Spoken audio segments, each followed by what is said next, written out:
Welcome. It is Taco Tuesday. Behave appropriately and enjoy some tacos on this final Taco Tuesday of 2021. Thank you. Thank you very much. Woo. Woo. Woo. Spurs lose last night. We're not happy about that. It's okay, though. Spurs have still won. One person in here, the first person of the morning. Who might it be? Who can it be now? Woo! Uno. 1 is the loneliest number that you ever do.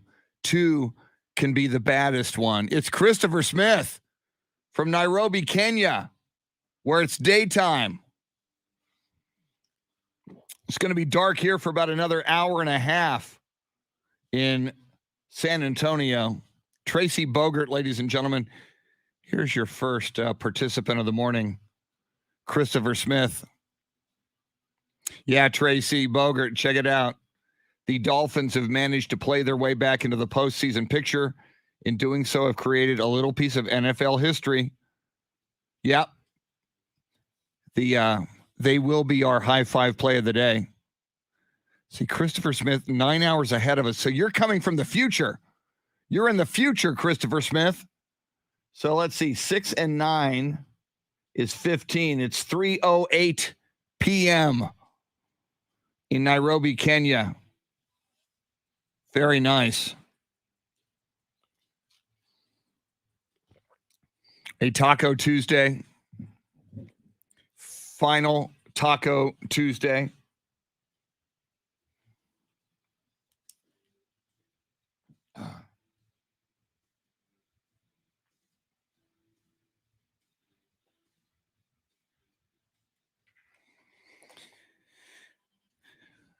There's Hector Gomez. Hello, Hector.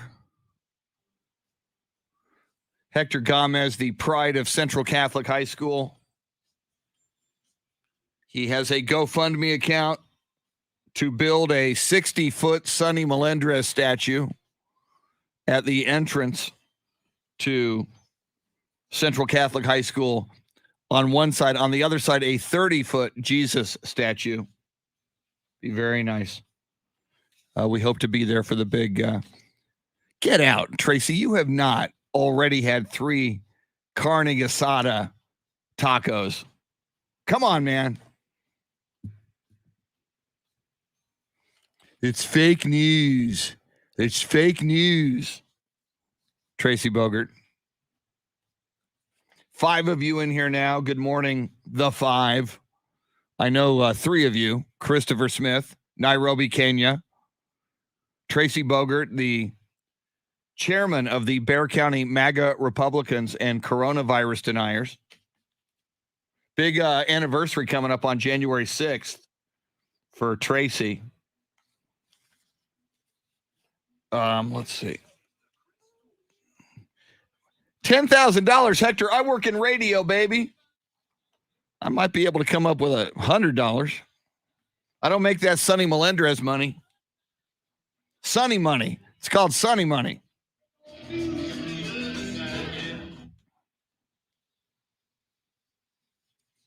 Now, Chris Duel. It is a Taco Tuesday.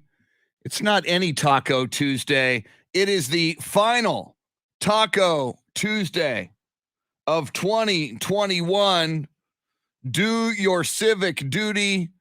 Please step up and enjoy and ingest a taco or 3 or 4 or 5 on this Taco Tuesday. Chris Duel show without Shannon Salty Sweeney, just till next week. She's on vacation.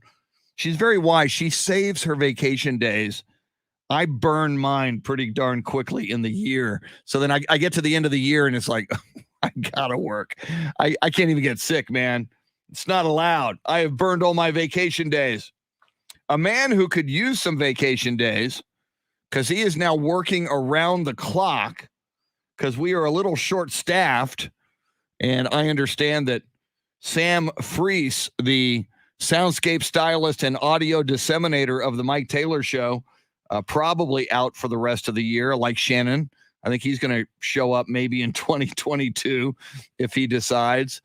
Jeremy Kolok, the pride of Oklahoma State University, who will be in attendance on Sunday at AT&T Stadium, a.k.a. Jerry World, as the Cowboys face the Arizona Cardinals. And don't look now, but you look at the NFC standings, and the Cardinals are one of three teams most likely, to face the Dallas Cowboys in the first round of the playoffs. Those three teams, the Arizona Cardinals, the San Francisco 49ers, and look out, the Philadelphia Eagles, for crying out loud.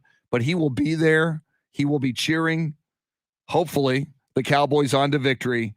And here he is, the man who never sleeps, the man who does triple shifts, the man who works this show, the man who works the Mike Taylor Show, the man who works UTSA basketball, the man who's probably going to work the Valero Alamo Dome Alamo Bowl at the Alamo Dome, for all I know. Jeremy Kolok, what is up this morning, man? Chris, good to be back in here with you this morning. It's a beautiful morning in South Central Texas, and yeah, like I always say, who needs sleep? I mean, I know you're up here for the Spurs game last night as well, so let's not act like I'm the only one up here around the clock. Well, you got out of here before I did, exactly. But you were in here working before I was. I mean, I was surprised. I came in here for the Spurs game. I did not know you were working the Mike Taylor Show till I looked in the studio here and saw that you were working the Mike Taylor Show. How did you know that in advance? Did they just drop that on you? How did that happen?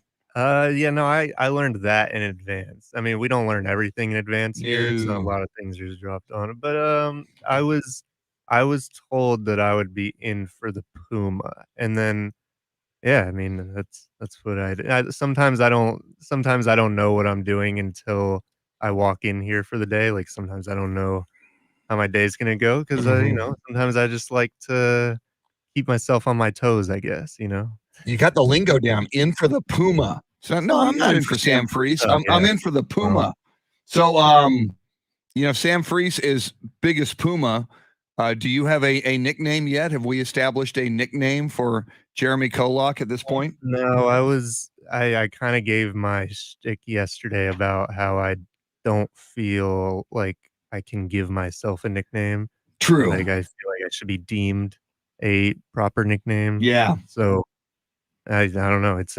The ball's not in my court. That's all I can say at this point. That'll be one of our goals, one of our resolutions for 2022 is come up with a nickname. We might even open it up to the listeners, come up with a nickname for Jeremy Kolok. Now, I got to ask you, and we talked about this yesterday, you will be going to Jerry World, AT&T Stadium, Sunday, 3:25, America's team, the Dallas Cowboys, against the falling like a rock Arizona Cardinals, who looked to be perhaps the number one seed in the NFC for many weeks. They had the best record in the NFL. They've lost a ton of games. And now you may be watching what could be a rematch just a few weeks later. Arizona could be facing the Cowboys in the first round of the playoffs in that very stadium. So have you decided what you're wearing? Do you have a Cowboys jersey? Have you picked out your attire for Sunday's Cowboys game yet? Yeah, well, the last jersey that I acquired of Cowboys variety was actually a Des Bryant jersey, so that one doesn't see the light of day very often anymore. Not because we don't love Des, just because I feel like I should be repping current Cowboys, unless you're wearing Michael Irvin or whatever, Troy Aikman. So no, I'll wear. I don't know. It depends on the weather, but I got a Cowboys hoodie, and then I got my shirts already laid out. A couple of Cowboys shirts. I already got them laid out. You know what I mean? Just because. Yeah. How could I not? But and of course, I was actually thinking. Sorry to cut you off, but I was actually thinking a few weeks ago, like, man, my jersey game is pretty weak at this stage in my life. At least my Cowboy jersey, my Cowboy fandom jersey situation, just. It's probably at its low point, and I haven't really thought about it till recently, just because I you wear a jersey to the game, right? Yeah. I haven't even thought about it till probably 2 days ago. Wow. And you know what? I mean, now, and I'm Shannon and I have talked about this.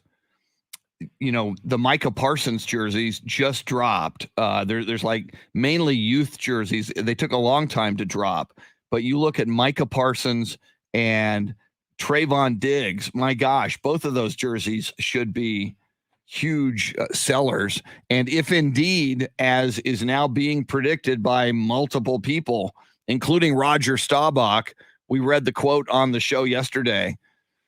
This Cowboys team expected to go deep into the playoffs, perhaps to the Super Bowl.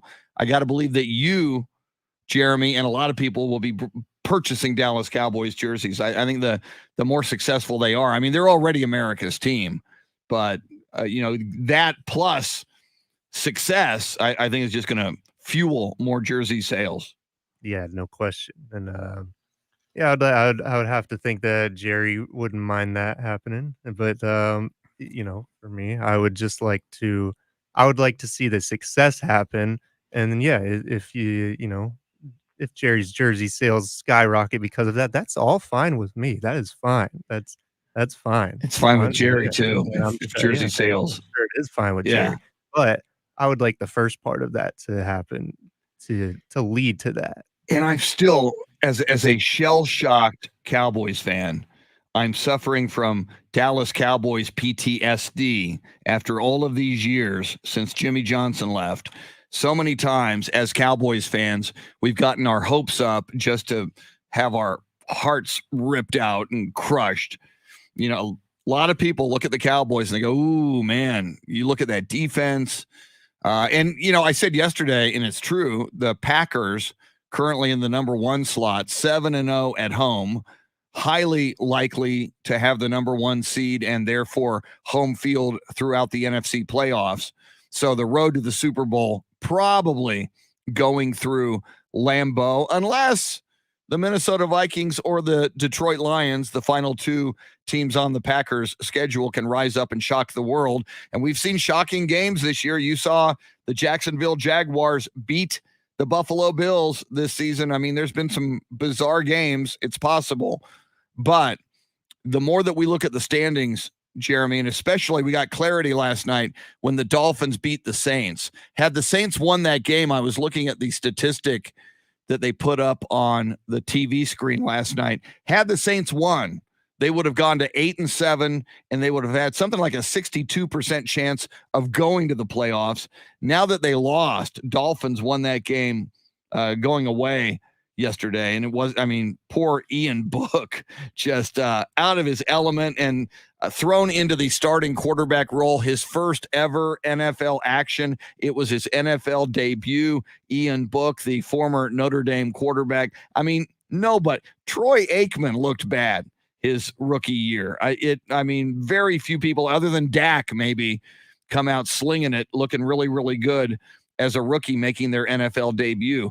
But with that loss by the Saints, it gives us even more clarity as to who are going to be the 3 wild card teams in the NFC. And right now, it's the Arizona Cardinals, who you will see play the Cowboys on Sunday at 10-5. And then there's 2 8-7 teams, the San Francisco 49ers and the Philadelphia Eagles. Then you've got a few teams making the chase. And what I love is Minnesota at 7-8 has to win to try to get into the playoffs. So they're going to, unlike Detroit, who also plays Green Bay, the Vikings will be highly motivated to try to win. But Vikings at 7-8, Falcons at 7-8, New Orleans falls to 7-8. Those are your 3 teams on the outside looking in. So therefore, Jeremy, it means it is most likely that in the first round of the playoffs, the Cowboys will face either Arizona, San Francisco, or Philadelphia. If the season ended today, it would be the San Francisco 49ers. And oh, by the way, Jimmy Garoppolo has a thumb injury, which could be very, very interesting down the stretch for the San Francisco 49ers. But we are making that our poll question this morning at Ticket 760 on Twitter if you want to go vote. Which likely opponent would you prefer the Cowboys to host in the first round of the playoffs. The Arizona Cardinals, the Philadelphia Eagles, the San Francisco 49ers. Those are your three choices. We have a fourth choice is you tell us, if you think somebody else is going to get there. But it is most likely, as of this day, December 28th, that the Cowboys will host the Cardinals, the Eagles, or the 49ers. So, Jeremy Kolok, I will put that question to you first. You get your pick as a Cowboys fan. Who do you want to face in the first round at AT&T Stadium? Cardinals, Eagles, or 49ers? I just placed my vote for the divisional rival because, I mean, how could you not want to play the Eagles out of those three teams? Now, obviously, like you mentioned, the Cardinals have been struggling as of late, and we'll see what happens here coming up this next week. I was thinking, I don't know for sure, but I feel like Kyler Murray is still undefeated in AT&T Stadium. Ooh, yeah. I feel like he still hasn't lost a game because the Cardinals came in and beat the Cowboys last year, didn't they? Yes. Obviously, last year was a weird year, but yeah, hey, man, Kyler Murray's still undefeated in that building, to my knowledge. So, I mean, maybe he comes out and he really lights it up. But then the 49ers, I mean, you would probably rather play them than the Cardinals just because the Cardinals have weapons. Even with Hopkins out, they still have a lot of weapons. And then, I mean, they just have a quarterback that can really surprise people, even to this day, with his athleticism and just the eye-opening plays he's able to make sometimes. But I think I would much rather play the Eagles. I think a lot of people would agree with this. The 49ers are kind of like a question mark almost. Like, sometimes it feels like the Cowboys are better than them, right? It feels that way. But it also feels like it's like there's a chance that could be a good game, or that they could play well. They could find some matchups. And then if Jimmy G doesn't have a hand issue like you mentioned, then he could have a good game. So I would rather play the Eagles just because it feels safer. I mean, we are better than the Eagles in every phase of the game, every facet. And I like Jalen Hurts a lot. Just me personally, I think I like him. I like Jalen Hurts, but he's no Dak Prescott. He's just not. And he's not like enough to propel that offense. I think he's good, but that offense is missing like so much that he's not enough to get them over the hump, kind of like the way Dak does for the Cowboys. You saw that drop off from last year. So that's my pick. Give me the Eagles. I would rather play anybody but the Rams and obviously the Packers, which we're probably going to have to play one of them eventually, right? Yeah. But first round, definitely give me the Eagles because hey, we kind of own that division right now. Not that the division's very good, but now you look at the Cowboys schedule, the final two regular season games, and this is crazy. Two of those three teams that are most likely to face the Cowboys in the first round, they play. They got the Cardinals on Sunday. Jeremy will be there at AT&T Stadium. You close out the regular season at the Eagles. So, I mean, that's a bit of a mixed bag because, those other teams, have an extra week to scout you and prepare for you because they've just prepared for you in the regular season. And what scares me a little bit about the Eagles, and I'm with you, I would pick the Eagles if I could pick who we would face in the first round, just because I agree with you. Kyler Murray and the Cardinals, they can be very dynamic. They can hurt you if they're having a good day. 49ers just 2 years removed from the Super Bowl. Kyle Shanahan, a very good coach. A lot of the personnel on that 49ers team did go to the Super Bowl. I think the playoff experience is a big deal when you realize what going through that crucible is. But I'm looking at the first Eagles game. Cowboys won it 41-21 easily, and that was at AT&T Stadium. Cowboys presumably would win on the final game of the regular season. It's hard to beat a team three times. I mean, you saw last year, you saw the New Orleans Saints. They beat Tampa Bay twice in the regular season, and Tampa Bay had to come to their house in the first round of the playoffs, and you saw what happened. So it scares me. Yeah. And divisional rivalries, a divisional rival, even though they're not as good as you are, they like to punk you. They like to snatch your dreams away. and that could certainly happen. No, most years I'm actually very, very hesitant to want to play a team a third time. I'm terrified of that. I hate the play a team a third time in one season thing. And because I just always think back to when I was a kid, I don't remember what year the Cowboys played the Eagles in that third game in the playoffs, that first round game, but their third matchup, and the Eagles just came out and slaughtered them. So that's like a deep, traumatic memory that I have. And because of that, I'm terrified of playing a team a third time normally, but give me the Eagles. Yep. That's what I have as well. Let's take a quick look at the current poll voting. Most people agree with you, Eagles at 67%. 22% would like the Cardinals to play the Cowboys in the first round. 11% want the 49ers. So of those three, based on our voters, you want to avoid the 49ers the most. So we'll update that poll question for you throughout the morning. A little bit later in the show, 8:35, we are on the eve of the Valero Alamo Bowl, so we will check in with the president and CEO of the Valero Alamo Bowl. Great guy, DERRICK Fox. We'll learn everything we need to know going into tomorrow night's Valero Alamo Bowl. We'll talk a lot of NFL. We already have. We'll talk college bowl games. We'll talk Spurs and NBA. Spurs lose last night to the Utah Jazz, 110-104. Jazz snap the Spurs 3-game win streak. We'll see if the Spurs can right the ship tomorrow night against the Miami Heat. Lots to talk about on this final Taco Tuesday of 2021. He is Jeremy Kolok, your Soundscape stylist. Shannon Salty Sweeney has the week off. She'll be back next Monday. I'm Chris. Thanks for hanging out with us till 9 o'clock on the Chris Duel Show. Maria, welcome in. Beth Settle, welcome. Beth Settle in here for the first segment. You're up early. Every one of you is up early who's in here at this point. Sam Tobias. See, 8 people in here right now. Here's who I see. Christopher Smith from Nairobi, Kenya. Tracy Bogert, the president of the Bexar County MAGA Republicans and coronavirus deniers. Let's see. Hector Gomez, the pride of Central Catholic High School. Sam Tobias, employee of the year at HEB. Congratulations. John Williams from Dallas. Welcome, John. David Valles says Ian Book was trash. That should be the last start for him. David, it was his first time in the NFL. Troy Aikman did not look good his first day in the NFL.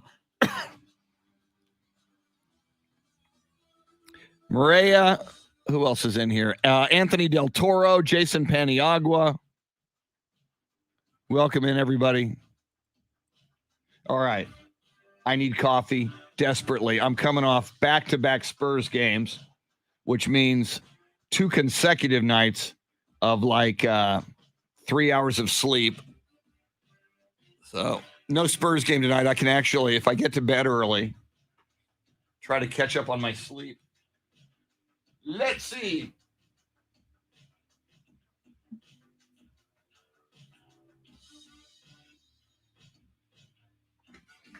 Coffee, thank you. Very necessary. Buenos dias. Jason Paniagua.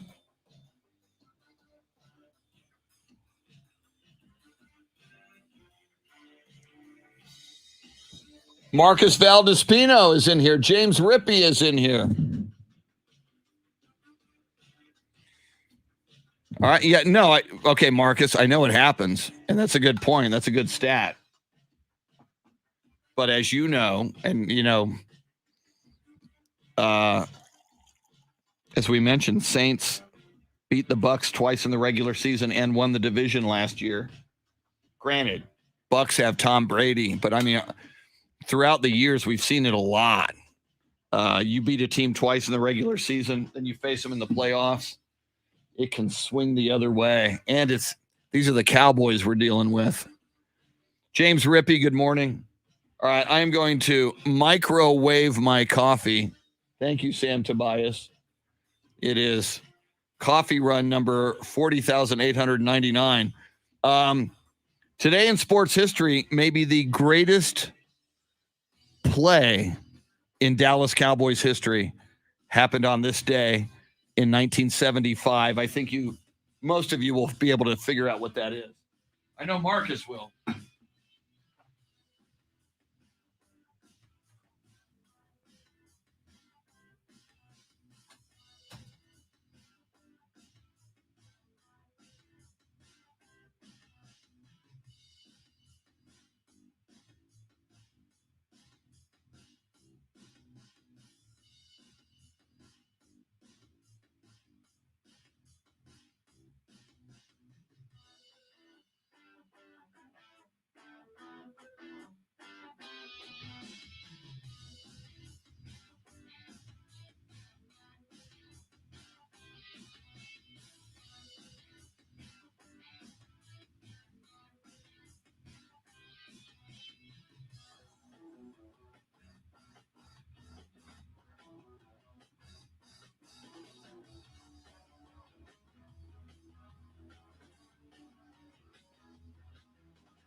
All right. I got my coffee. I'm much better.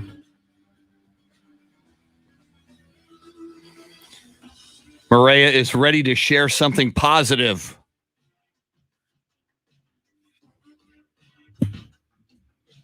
And we've got, speaking of something positive, we have the high five play of the day coming up.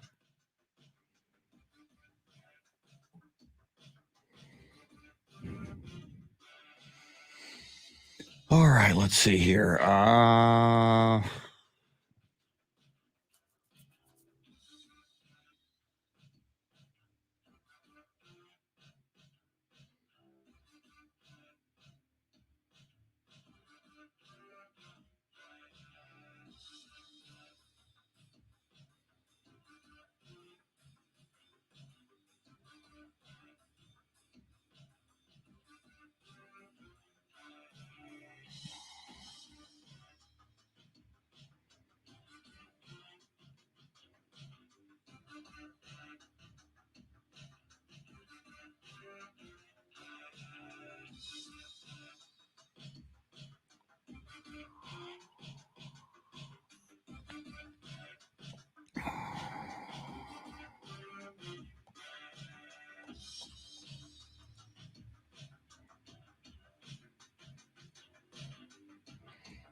Yeah, Sam, I'm drinking Starbucks right now, but I have had the Black Rifle coffee. It's pretty darn good. Foam Foot 420 back in the house. Why am I up when I don't have to work today? I value sleep, Foam Foot 420. You are a party animal. You stay up all night partying and rocking, and now you're up at 6:36 when you don't have to be. As soon as I get off this radio show today at 9, after 2 straight Spurs games on consecutive nights. By the way, they're playing 5 in 7 nights, beginning on Sunday, Monday, Wednesday, Friday, Saturday. Thank you.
Here we go.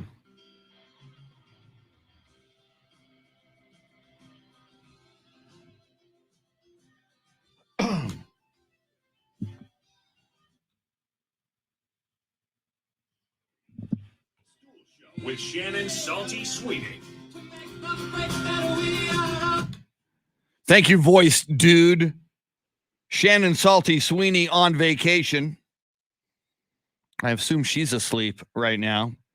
Seeing people on the live video feed, some of whom Amber saying, I don't have to work today. What am I doing up right now? I'm a big fan of sleep, especially working a morning show after a Spurs game as the Spurs lose last night to the Utah Jazz 110-104. By the way, it is the Chris Duel show. Jeremy Kolok is your Soundscape stylist, even though the Spurs lost last night, and we're not happy about it. But Spurs did beat Utah at Utah in their house on the 17th of December, 11 days ago. So Utah had payback on their mind. Spurs were without DeJounte Murray. Utah was without Donovan Mitchell, but Rudy Gobert is a beast.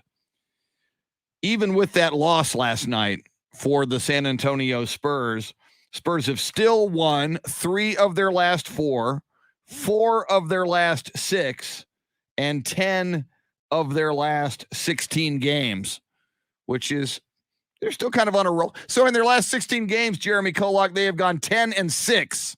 For the longest time in the NFL, they had a 16-game schedule. If you go 10-6, you're almost certainly going to the playoffs, and you've had a pretty good season. So that last 16 games for the Spurs, even with the loss last night, pretty darn good. Yeah, that's really good. I just I don't want to say we had low expectations, but I kind of had no expectations, as in I was open to allow pop and for these young Spurs players to show me what they can do, good or bad. Just I had no expectations. So and then like you said, 10-6 in the NFL, that's a playoff team. That's pretty much guarantees you a playoff spot.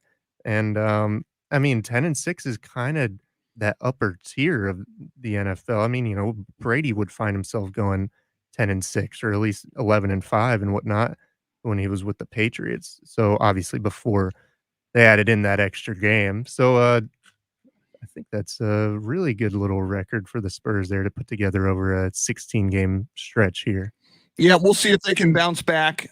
They play the Miami Heat on Wednesday night. That'll be tomorrow night. Speaking of tomorrow, Bill Shoning, the voice of the San Antonio Spurs, will be joining us on the show tomorrow on a game day / game night.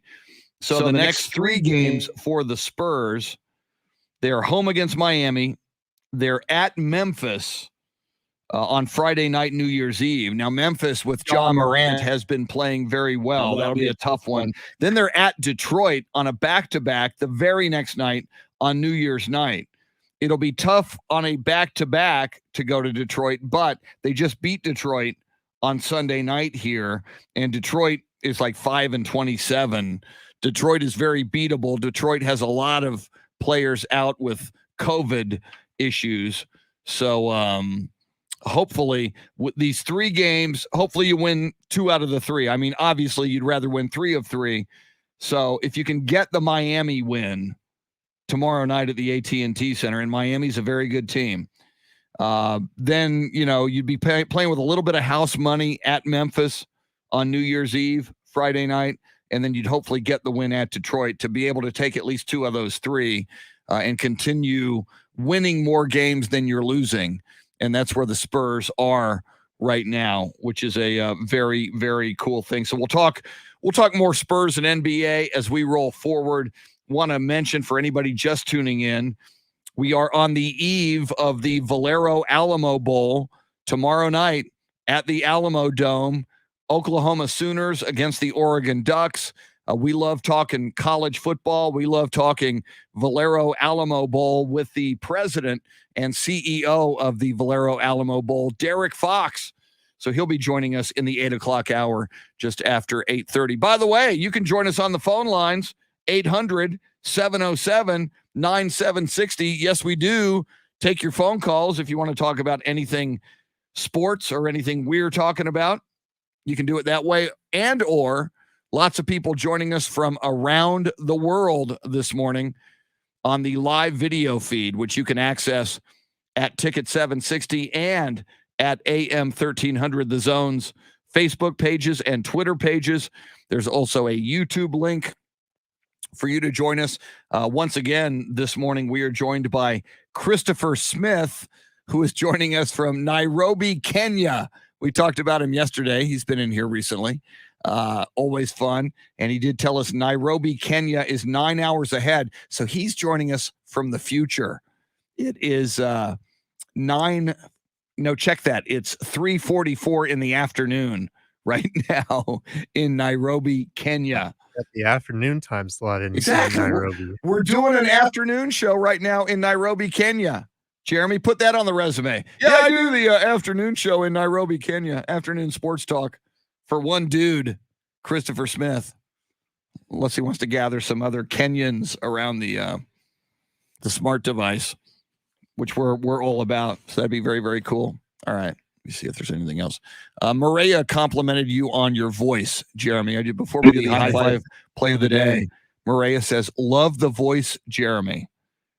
Well, thank you. I don't know if I've ever been complimented on that before, especially not in the 6 o'clock hour. When women love your voice. Yeah, no, that kind of made my morning. Very, very nice. Okay. It is time, ladies and gentlemen, boys and girls, friends, Romans, countrymen, farm animals, pole assassins, monkeys, whoever you may be. It is time for our high five play of the day. We do this every morning at this time because we're all about giving out the high fives. People deserve high fives, and we are just happy to provide them, especially on this final Taco Tuesday of 2021. How can the high five play of the day not go out to the Miami Dolphins, not only for their win last night on the road in New Orleans, and I know Ian Book, rookie quarterback, making his NFL debut. First possession, Ian Book throws a pick six. And you take that one away. It was a tight game throughout most of the night. But the Dolphins managed to win. And the Miami Dolphins make history last night. As we all know, in 1972, the Miami Dolphins made history when they went 17-0 and won the Super Bowl behind Bob Greasy and Nick Bonacani and Larry Zonka, Jim Kick, Mercury Morris. I'm old enough. I watched that Super Bowl. Get off my lawn. I'm that old. So the Dolphins made some more record history last night with their win over the New Orleans Saints. The Miami Dolphins became the first team in NFL history to have a 7-game losing streak and a 7-game winning streak, both in the same season. They won their first game of the season against the New England Patriots. Then they lost 7 in a row. Now, with the win last night over New Orleans, the Miami Dolphins have won 7 in a row. I just think that's way cool. For those of us who are fans of teams who are floundering, and I know the Houston Texans have been going through it this year, and, you know, back when the Cowboys have had rough years, it's nice to know that if you're 1-7, you got a chance. And Jeremy, now the Dolphins are not in the playoffs yet, but they're in the hunt, and they got a shot. If the Dolphins go to the playoffs and they got a couple of games left, I think they close out against New England on the final game of the season. And remember, they beat New England on opening day. If the Dolphins go to the playoffs, Jeremy, they will be the first. They'll make more history. They'll be the first team ever to start the season at 1-7 and then go to the playoffs, which is just unheard of, obviously. Yeah, well, honestly, I would love to see it because, I mean, it's impressive, but it shows development, right? It shows that they might have fixed some of their issues, or that they might have actually worked to improve as a football team, which how could you not respect that? And I'm happy for Tua Tagovailoa, however you pronounce his name. I just call him Tua. I mean, he was so maligned after last season was kind of lackluster as a rookie coming out of Alabama. After, this season did not start out well for him. A lot of Dolphin fans wanted the Dolphins to move on from him. They still may in the offseason as they look at the upcoming season. But he has found a way to be the quarterback and lead the Dolphins to this 7-game win streak. Let's see, Dolphins' final 2 games. They're at the Tennessee Titans on Sunday. That ain't easy. At Nashville, although the Titans are kind of, they've been floundering as of late. And then they will close the regular season home in Miami against the Patriots. And as we speak, the Dolphins are 1 game behind the Patriots and the Buffalo Bills, for that matter, although Buffalo, with that win over New England this past Sunday, now in the driver's seat to win the AFC East. Buffalo and New England are 9-6 with the win last night and the 7 in a row. Miami is now 8-7. So if Miami wins out and beats the Patriots, they would have 2 head-to-head wins against the Patriots, so they would leapfrog them. Miami could go to 10-7 if they beat the Titans and the Patriots in their last 2 games, and that would almost certainly qualify them for the AFC playoffs. So way to go, Dolphins. I'm happy for them. Yeah, me too. And I will say that the situation has kind of rubbed me the wrong way just with Tua, since you mentioned him, kind of how it seems like he's been so available the past year and whatnot. And like you said, they still might move on from him. But I mean, I guess business is business. Not my team either. So, I mean.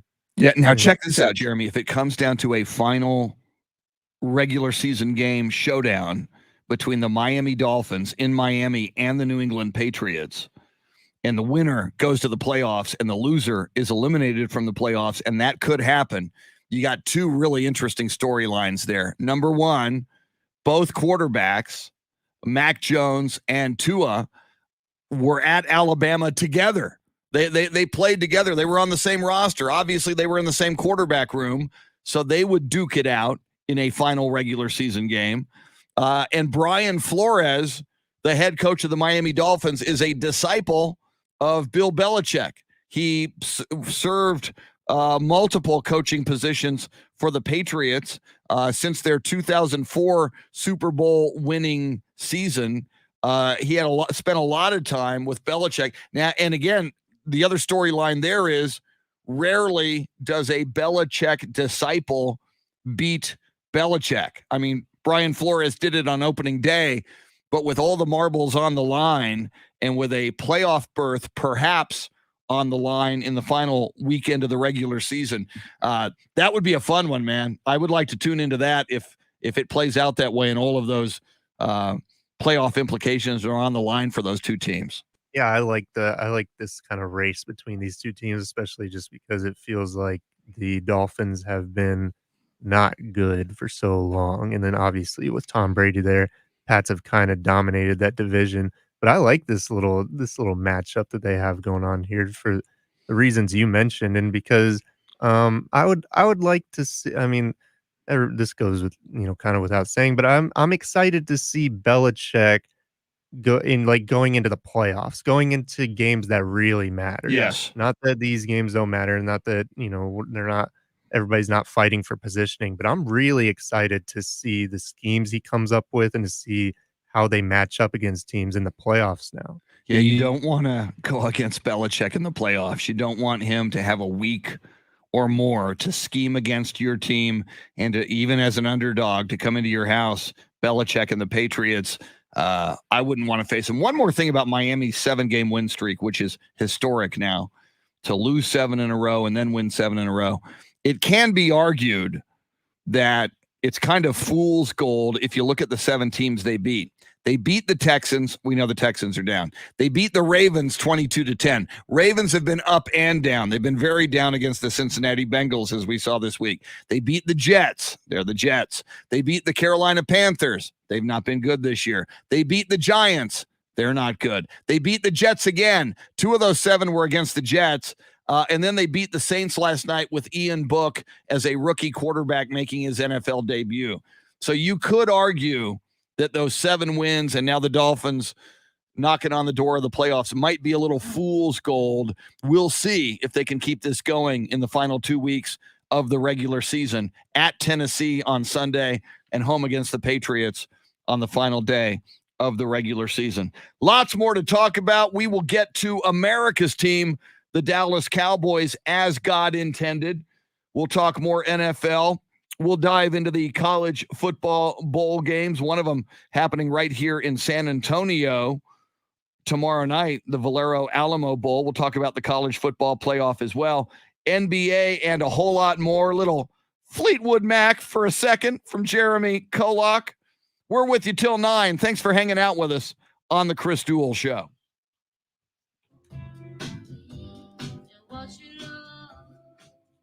Woo! Woo! 1 hour down. Lucinda Sullivan, good morning, with the coffee emoji. I have coffee as well. Cody Webb, good morning. Welcome in, Cody Webb.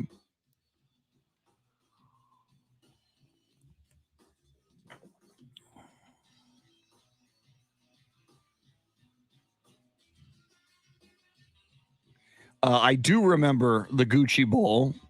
John Williams. I've been to the Gucci Bowl. My nephew Grant used to play for Churchill, and he was kind of a two-way player. They'd put him on the offensive line mainly, but they'd also put him on the defensive line in goal line situations.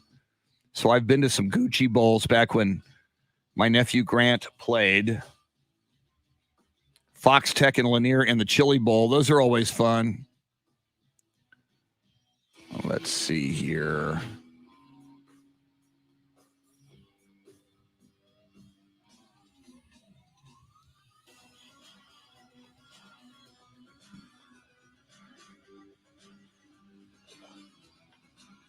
See, Dave Ayler was kind enough to provide me with some show prep this morning. I'll share some of it with you. Today is card playing day. These holiday / commemorative days get a little ridiculous. This is National Chocolate Candy Day, in case you didn't know, on a Taco Tuesday. Half of all Americans think 2021 was a terrible year.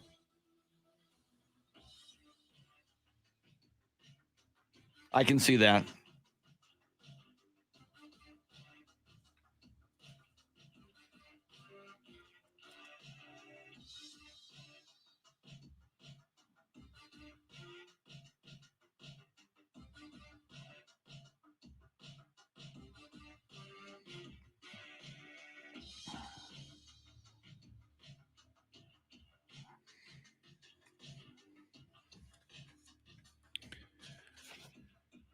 Let's see. What else am I looking at?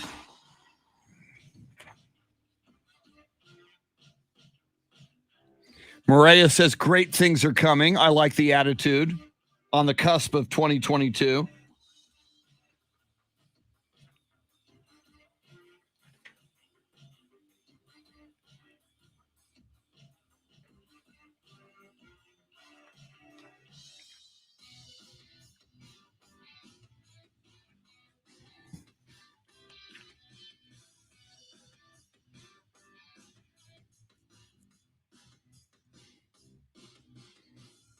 John Williams dropping some random high school knowledge on us. Greg Simmons and Tommy Nobis both graduated from Jefferson High School, as did the Castro brothers, one of whom could be the president of the United States someday, as did Los Number 2 Dinners.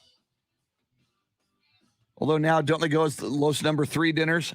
They were once known as the Blue Pralines.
Sam Tobias says half of Americans think 2021 was a terrible year. Try 99.99998%.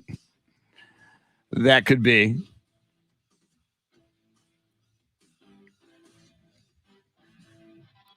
Maria, you are too kind. Thank you very much.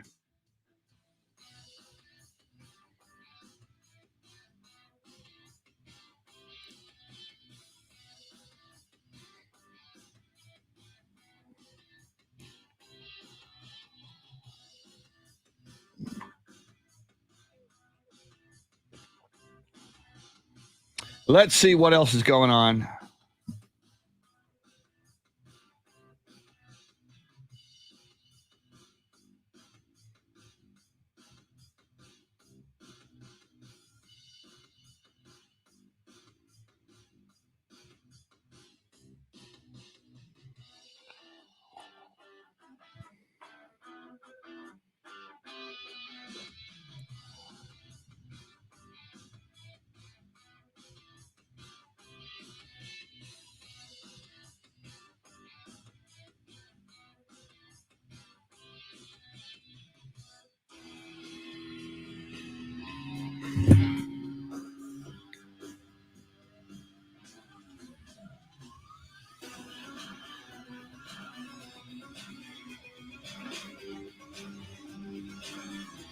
I'm going to take a look at TMZ Sports here for a second.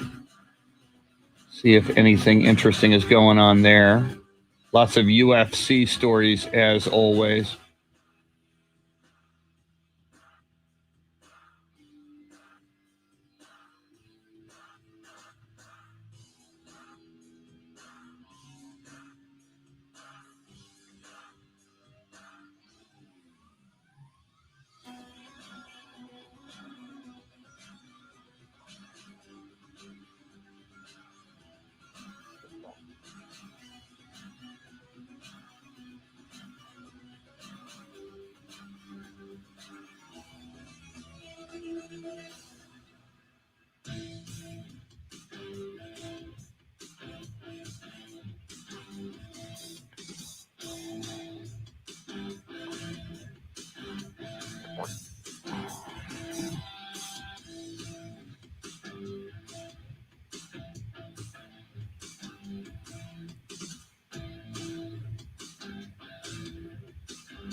Ramon Rodriguez Martinez, welcome in.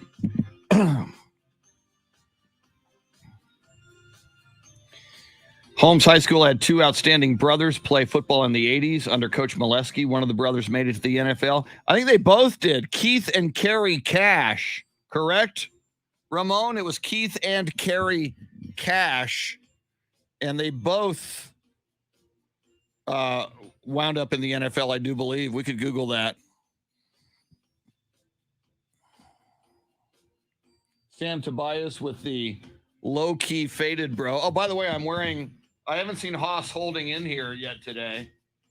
I am wearing my Haas Holding t-shirt that was gifted to me for Christmas by wrestler Haas Holding.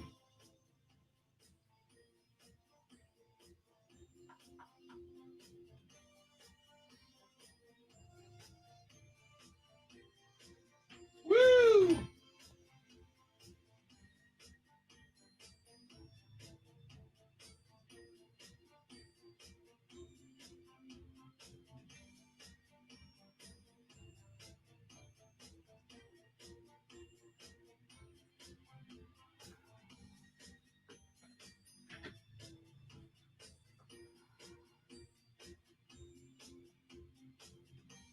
Wow. Anthony Del Toro with his Holmes High School knowledge. Wilbur Odom was the quarterback back then. I haven't heard that name for a while, Anthony Del Toro. I was living in Southern California at the time, and it was so weird back in the day. You know, USA Today would have their top 25 high school teams. And it was amazing living in Los Angeles and seeing my high school alma mater, Holmes High School, in the top 25 in the country of high school teams. And when I was there in the late 1970s, you know, they obviously were not the powerhouse. They had a hard time winning district, even though they did compete for a while. Lucinda Sullivan. Wow, Lucinda knows her Keith and Kerry Cash knowledge. Lucinda saying Kerry played for the Colts and Keith played for the Kansas City Chiefs. Very nice. Lucinda, I didn't know you knew your Holmes High School football alums that well. That's very impressive.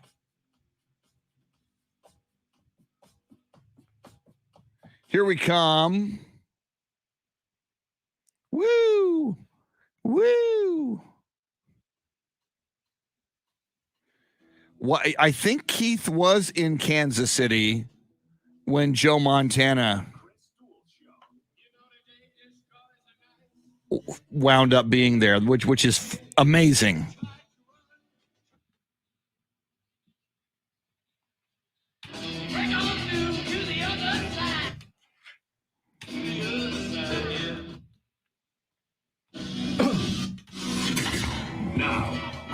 Duel. Glory, glory, hallelujah on a Taco Tuesday, the final Taco Tuesday of 2021. Welcome in. It is the Chris Duel Show. Sans, Shannon Salty Sweeney.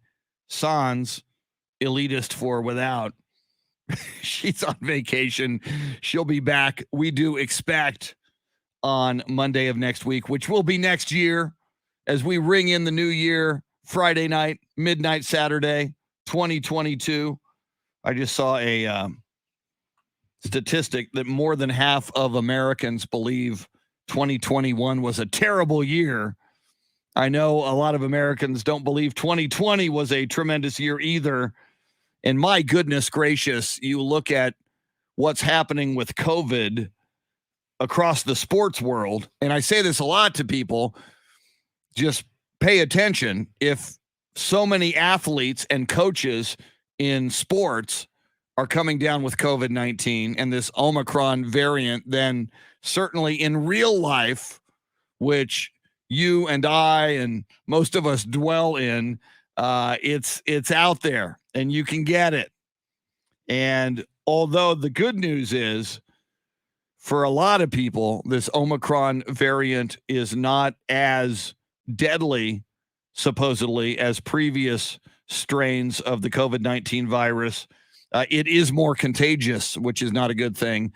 And again, all the science and the vast majority of doctors and epidemiologists and scientists tell us, and I believe in science when it comes from a credible source, that if you are vaccinated and boosted, your odds of, even if you get it, your odds of getting ridiculously sick or hospitalized or dying go down dramatically. So I just think as we talk about COVID stories and how it affects the world of sports, that's something to pay attention to. Now, we had 2 more coaches in the NBA overnight and yesterday placed in COVID protocols. Monty Williams of the Phoenix Suns. Monty Williams spent some time here in San Antonio, part of the Greg Popovich coaching tree. Monty Williams, even as a player, played in San Antonio for a while. And Chauncey Billups, the coach of the Portland Trail Blazers, has been added into health and safety protocols as well.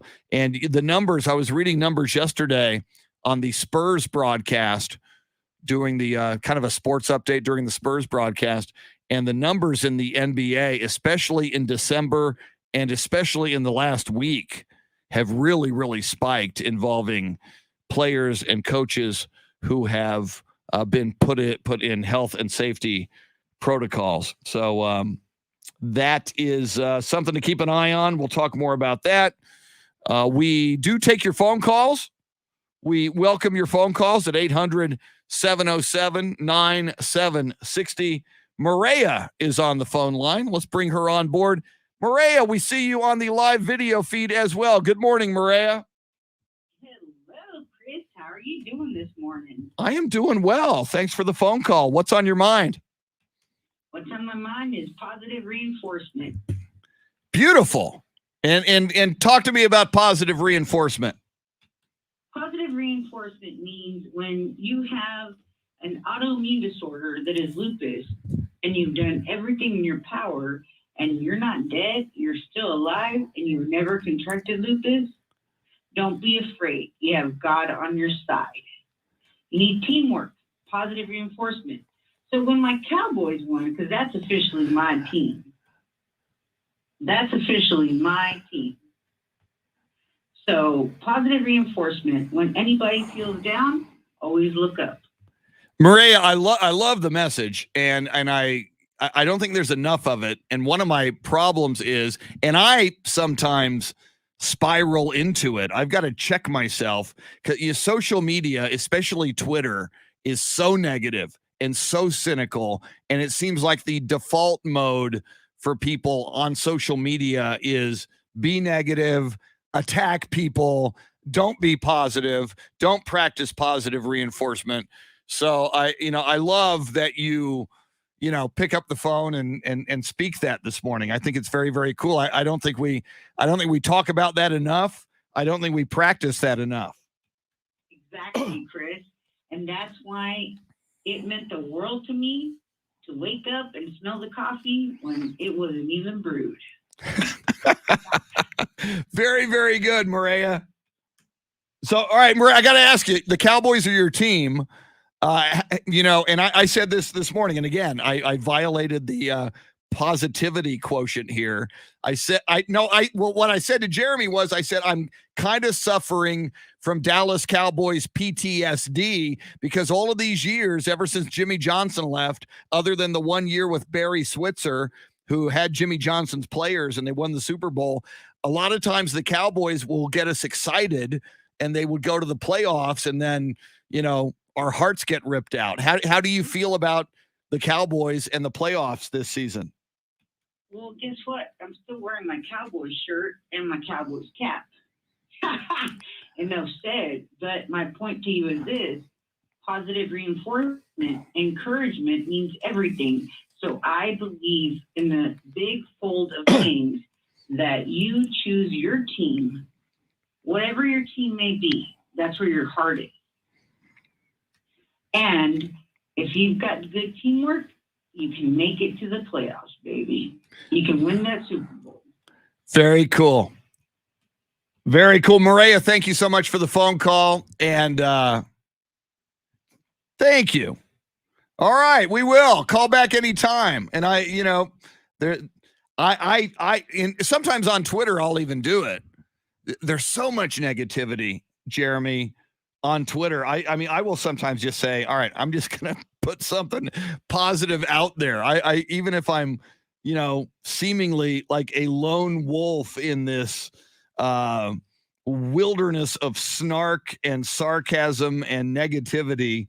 And this is why, and again, I fall into it sometimes, and I have fallen into it with number 2, Kawhi Leonard.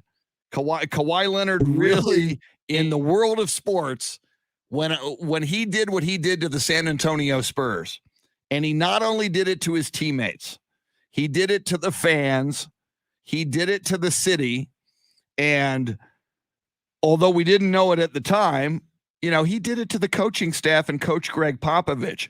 While this Kawhi Leonard ordeal was going on, when he abandoned his team, when he went to New York in the middle of the season, and at one point, the Spurs sent a staffer to New York City to just check on him. And by reports, the building that Kawhi was in, Kawhi went and hid in a closet because he didn't want to see anybody from the Spurs, who were paying him like $18 million that season, when he said, nope, I'm not going to play. I'm done. I'm out. Trade me. I'm gone. But what we now know, and this is sad, Coach Greg Popovich, his wife was gravely ill. And by the time that season ended, when the playoffs rolled around, Greg Popovich's soulmate, his life partner, the woman of his dreams, the mother of his children, passed away. So, Pop, who is an amazing man on so many levels, and I know some of you disparage Coach Pop, I think erroneously for a number of reasons. That guy's been through so much hell, and that season in particular, he went through so much hell. So, Jeremy, I have decided on 2/2/2022, because Mr. Kawhi Leonard is number 2, I'm going to let it go. I have had this grudge. I have had this anger toward Kawhi Leonard for how it went down in San Antonio, and I am going to let that go, Jeremy. So, does it make it easier to let that go because Kawhi isn't playing right now? It might. It might, but I think even if he were playing, I mean, I just think I don't like how it feels. I don't like to have such angst for somebody. It's time to wake up and smell the coffee brewing before the coffee is brewing this morning, Chris. And I think that was a good call. And it's almost interesting that Maria was talking about the Cowboys and, positive reinforcement, because that is the exact, obviously I don't know him, but that seems like the exact mindset that Dak Prescott takes toward life, and that he kind of carries with him into the star every morning when he's leading that team, when he's leading our team, Maria. Well, and you make a great point as well. I mean, Dak, we talk about the hell that Greg Popovich went through a few years ago when he lost his wife. As we all know, Dak Prescott, his mom passed away, while he was in college at Mississippi State. So he was, even his rookie year, and every time you see Dak Prescott after a big Cowboys touchdown point up to the sky, we know, because he's told us, that Dak Prescott is pointing up to his mom up in heaven and acknowledging her and thanking her. And then, of course, last year, when Dak Prescott suffered that catastrophic ankle injury that could have ended his career, his brother committed suicide. My God. You talk about a huge loss, losing your mother way too young, compounded by another huge loss, the suicide of your brother. I mean, you look at Dak Prescott and how he handles himself on the field with those two catastrophic personal losses, and still being, here we go back to positivity, still being positive, still being upbeat, coming back from that injury. And even this season, once again, people started to doubt Dak Prescott. And I heard Colin Cowherd talking about him on the national show a couple of weeks ago and saying, hey, just remember, Dak Prescott's not an elite quarterback. Dak Prescott's not Tom Brady. He's not Patrick Mahomes. He's not the equivalent of like a Drew Brees, which you can make that argument or not. And then, the most recent game against Washington, he put it all together. 4 touchdown passes. In fact, I saw this stat. He made, speaking of history, Jeremy, and we talked about the Miami Dolphins making history last night, being the first team in NFL history to win 7 in a row in the same season. They lost 7 in a row. On Sunday night, Dak Prescott became the first quarterback in NFL history in the regular season to throw a touchdown pass in a single game to a running back, a wide receiver, a tight end, and an offensive lineman. And we talked about Terrence Steele from Cibolo and Steele High School, who caught that touchdown pass, number 78, offensive lineman for the Cowboys.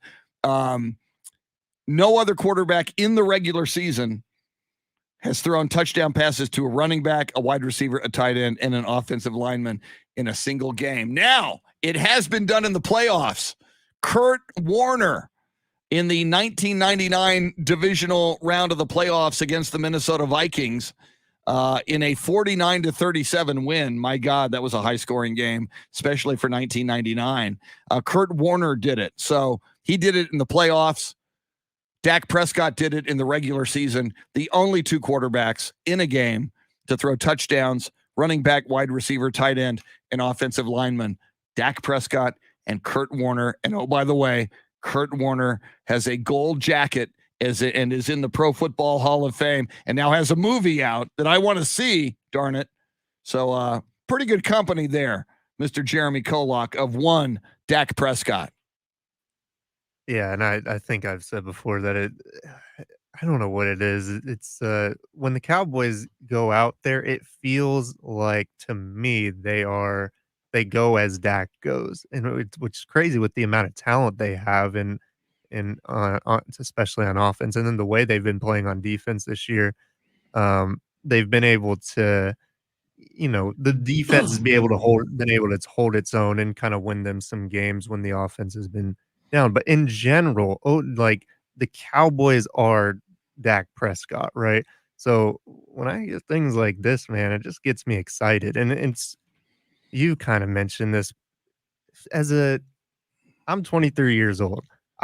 In my life, lifelong Cowboys fan. Yeah, I have never seen a conference championship appearance. To my knowledge, I've never seen us the Cowboys get past the second round. Yikes. So for all you Cowboys fans out there, I know it's been a long time. You remember the 90s, but you remember the glory days, of course, but it has been a while. But at least you had them, because there's a whole generation of young Cowboys fans that have seen nothing like that and have seen, like you said earlier, they have seen teams that look like they have promise going into December and going into January, and teams that look like they have the opportunity to make waves in the playoffs. And obviously we've had the Des Cauditt game, we had the Romo fumble in Seattle, and all kinds of random little heartbreaks in between there. But I could not be more cautiously optimistic. As excited as I am, and as excited as these little stats that Dak keeps, making, that only Hall of Famers have made, that makes me so excited, and like I'm giddy. But at the same time, we're talking about the Cowboys here. Yeah.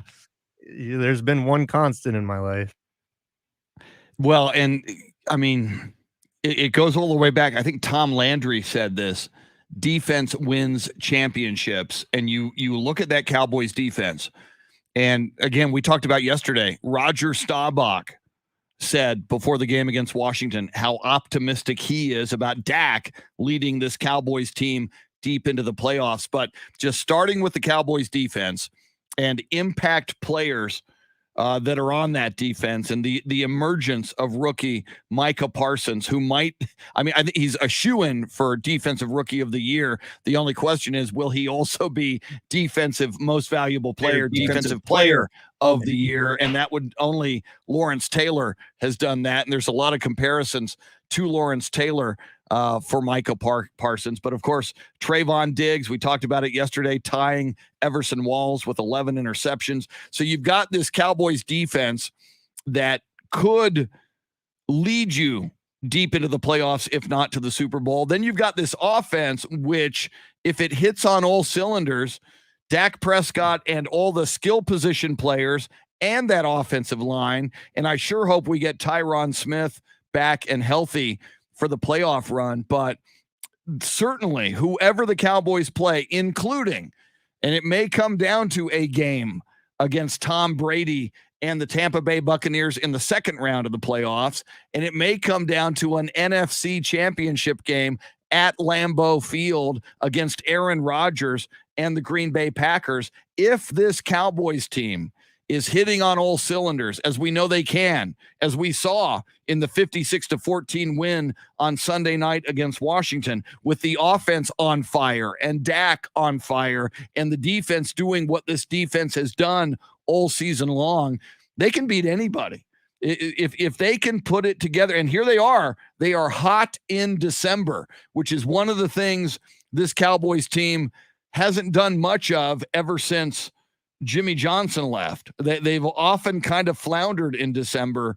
So again, cautiously optimistic. I am with you on that. And it is our poll question this morning at Ticket 760. If you want to vote in the poll question, right now, the three most likely teams the Dallas Cowboys would face in the first round of the playoffs are the San Francisco 49ers, the Arizona Cardinals, and the Philadelphia Eagles. We're asking you, which of those teams would you prefer the Dallas Cowboys play?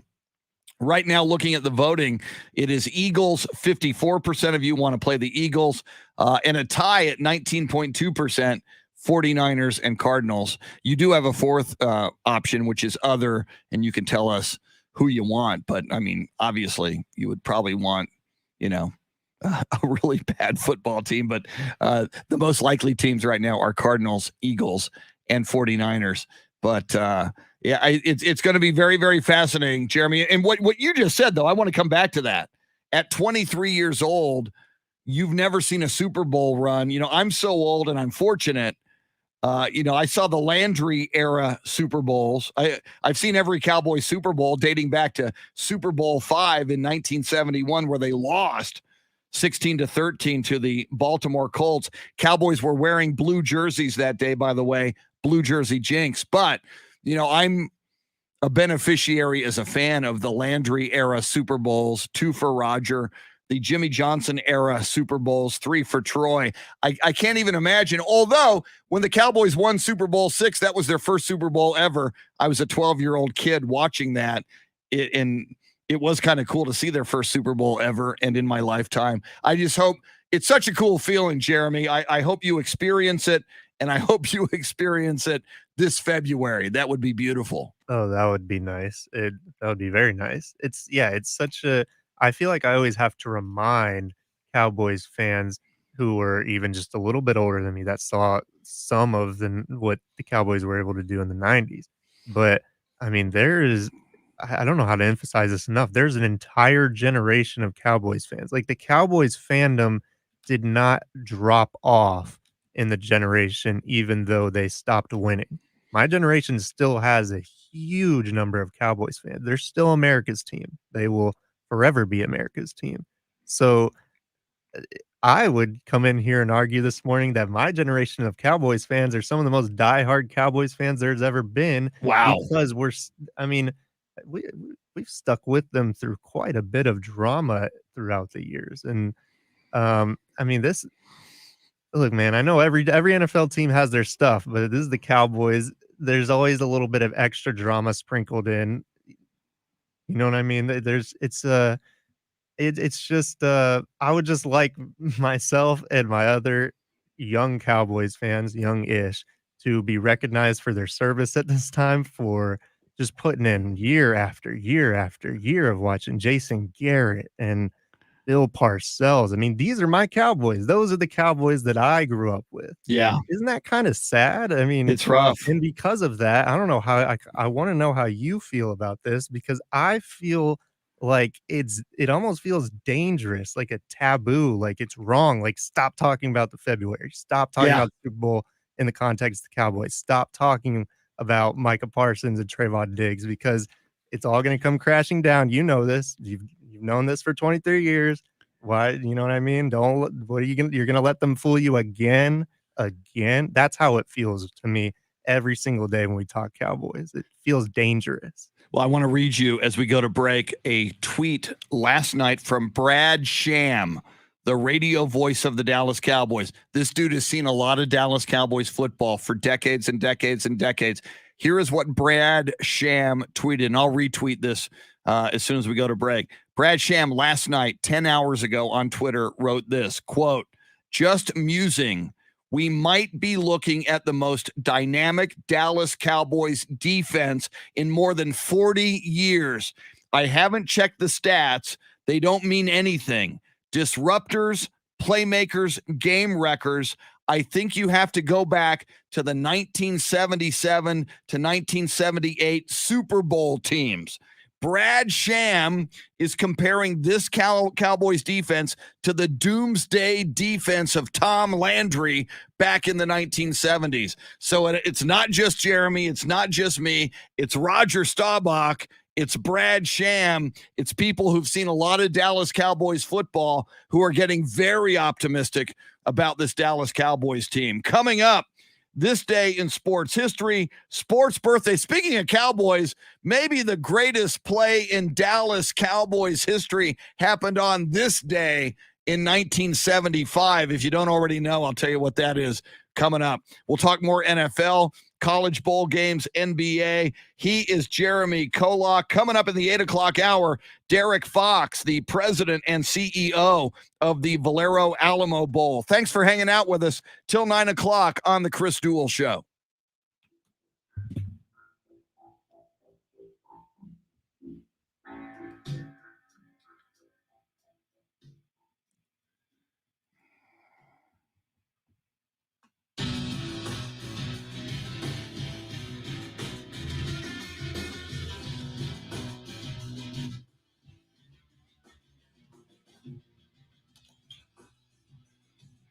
Sean Williams, no, it was not called the Hail Mary. That'd be a completely different play. It was not the Hail Mary. Foamfoot 420, where should I get breakfast this morning? Someplace where they serve breakfast tacos, because it's a Taco Tuesday. Maria's got it. All right. I need more ice for my tea, and I need to heat up my coffee.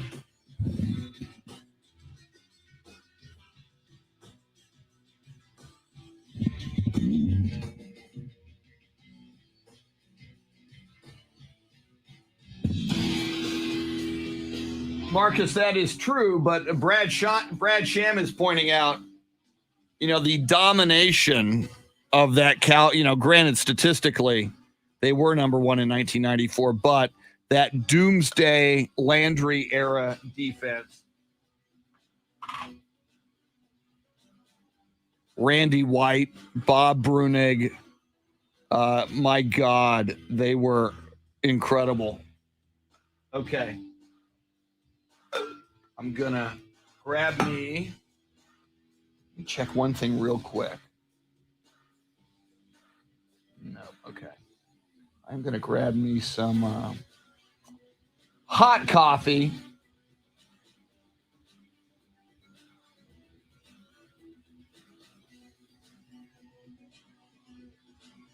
Back in a sec.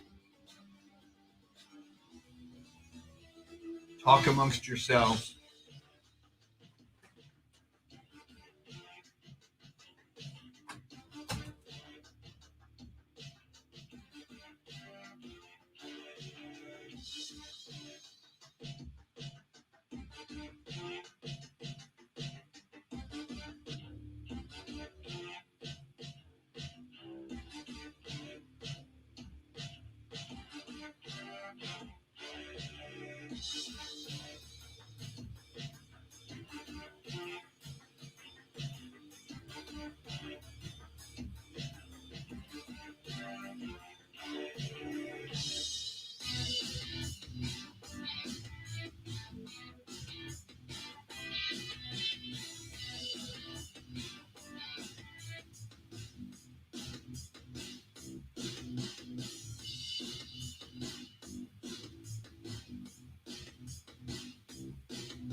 All right.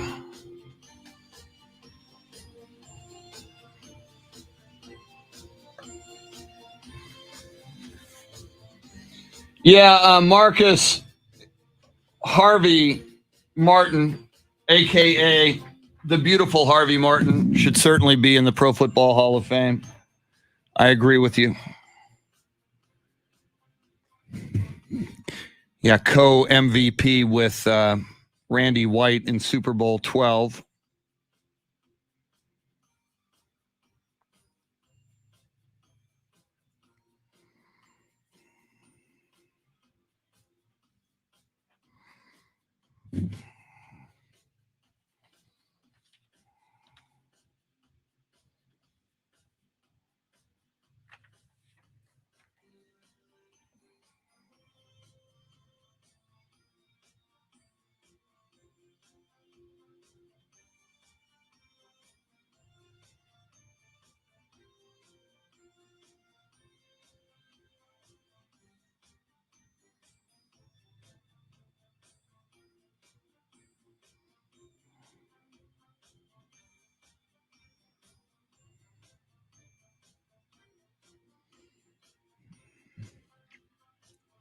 Maria is recommending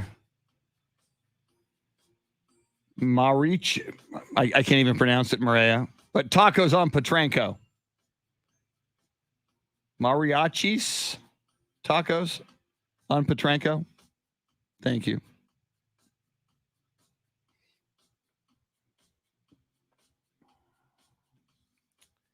Sports history and sports birthdays coming up. And we're back. Got ice for my iced tea here. Yeah.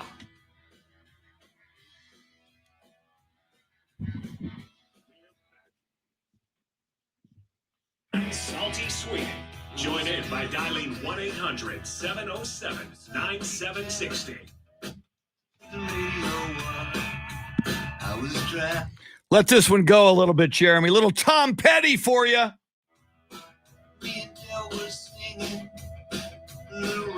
It's what the Dallas Cowboys are doing. They're running down a dream. Let's go to the chorus.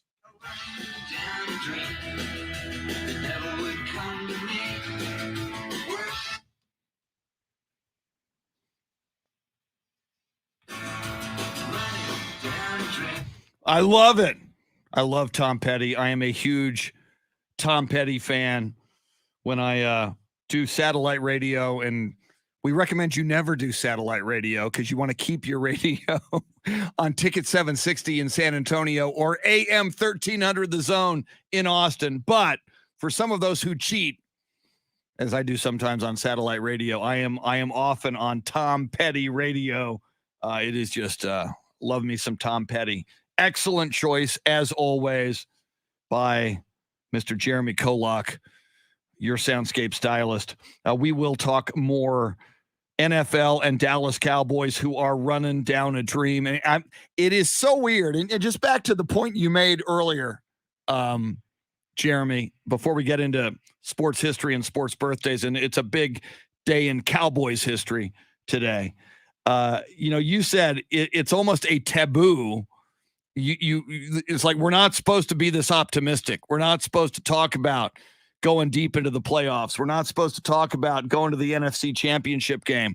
We're not supposed to talk about going to the Super Bowl this year. But in 2 straight days now, 2 very respected Dallas Cowboys figures.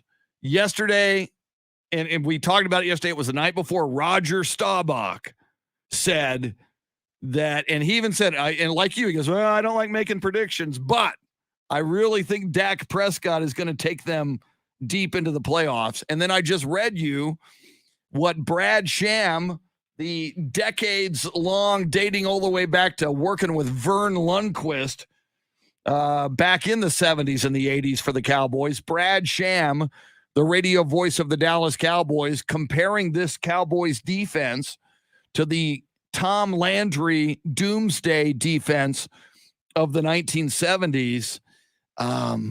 So it's see, I always have to check myself, Jeremy. Am I being delusional? Because I'm a delusional Cowboys fan. When the Cowboys had Quincy Carter at quarterback, I was like, well, we could probably go 10-6 and, maybe get lucky, get hot in December and go to the Super Bowl. I'm insane. I'm a delusional Cowboys fan. So I always have to say, all right, this defense looks really good. It looks like a Super Bowl defense to me. And this offense, when everybody's hitting on all cylinders, we can score 40 points in a game. Jeremy, when I agree with you and you vocalized it, it feels weird being this optimistic and speaking it into existence. But Brad Sham last night, Roger Staubach 2 nights ago. So you and I are not the only ones getting this optimistic about the Dallas Cowboys. Yeah, from what I understand, the great Brad Sham is not he doesn't tweet very often. He's not out here tweeting those types of things every week. He's not out tweeting every day. And, God, this whole thing makes me worried. But, I'll take the great Brad Sham's, when he speaks up, I listen. I'll say that. And yes. he and Babe Laufenberg do a terrific job on their calls. But, this whole thing doesn't make me feel good. It makes me feel queasy inside. This whole optimism, this all us feeling like we can beat anybody, because it's like those two feelings are battling each other right inside of me. Yeah, I watched this team.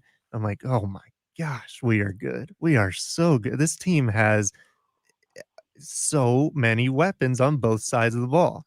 And then the whole other half of me is it's like the other, the angels on my shoulder. The other side of me is like, dude, what are you doing? You've watched this year after year after year after year. So it's a weird feeling. I'm being torn this whole season. I'm sure a lot of Cowboys fans feel the same way after getting your hopes up in previous years, and then the same old happening. It would hurt really, really bad if that happens again this year. Only one team could come out on top, obviously. I know that. But still, man, it feels like we have something special, and I am trying to talk about it during my days and to the least amount as possible, because I feel like I'm not going to be the one that jinxes this. Okay. I will not take responsibility of jinxing this thing this year. Always a very good position to be in, not being the one to jinx it. All right. We will talk more Cowboys. In fact, the Cowboys are about to come up again in sports history and sports birthdays, which is very, very interesting. So let's do this thing before sports birthdays. How about this day in sports history? December 28th, 1947. It was the NFL championship at Comiskey Park in Chicago. The Chicago Cardinals. Yes, before they moved to St. Louis and then Arizona, they were the Chicago Cardinals. They beat the Philadelphia Eagles 28-21. It was the Cardinals' only championship. Pretty amazing. This day in 1952, another NFL championship at Cleveland Municipal Stadium. The Detroit Lions beat the Cleveland Browns 17-7. We talked about that yesterday. You think about the Lions and the Browns now as kind of hapless franchises for decades, but they were pretty happening back in the 50s. On this day in 1958, many called it the greatest game ever played. The Baltimore Colts won the 26th NFL championship game against the New York Giants 23-17. Game was played in Yankee Stadium. It was the first ever sudden death overtime game. 17 future members of the Pro Football Hall of Fame were involved in that game. Crazy. All right, Jeremy, you're going to like this one. On this day in 1974, it was the 4th Fiesta Bowl, and Oklahoma State knocked off number 17 BYU 16-6. That's timely. How about them Oklahoma State Cowboys? Exactly.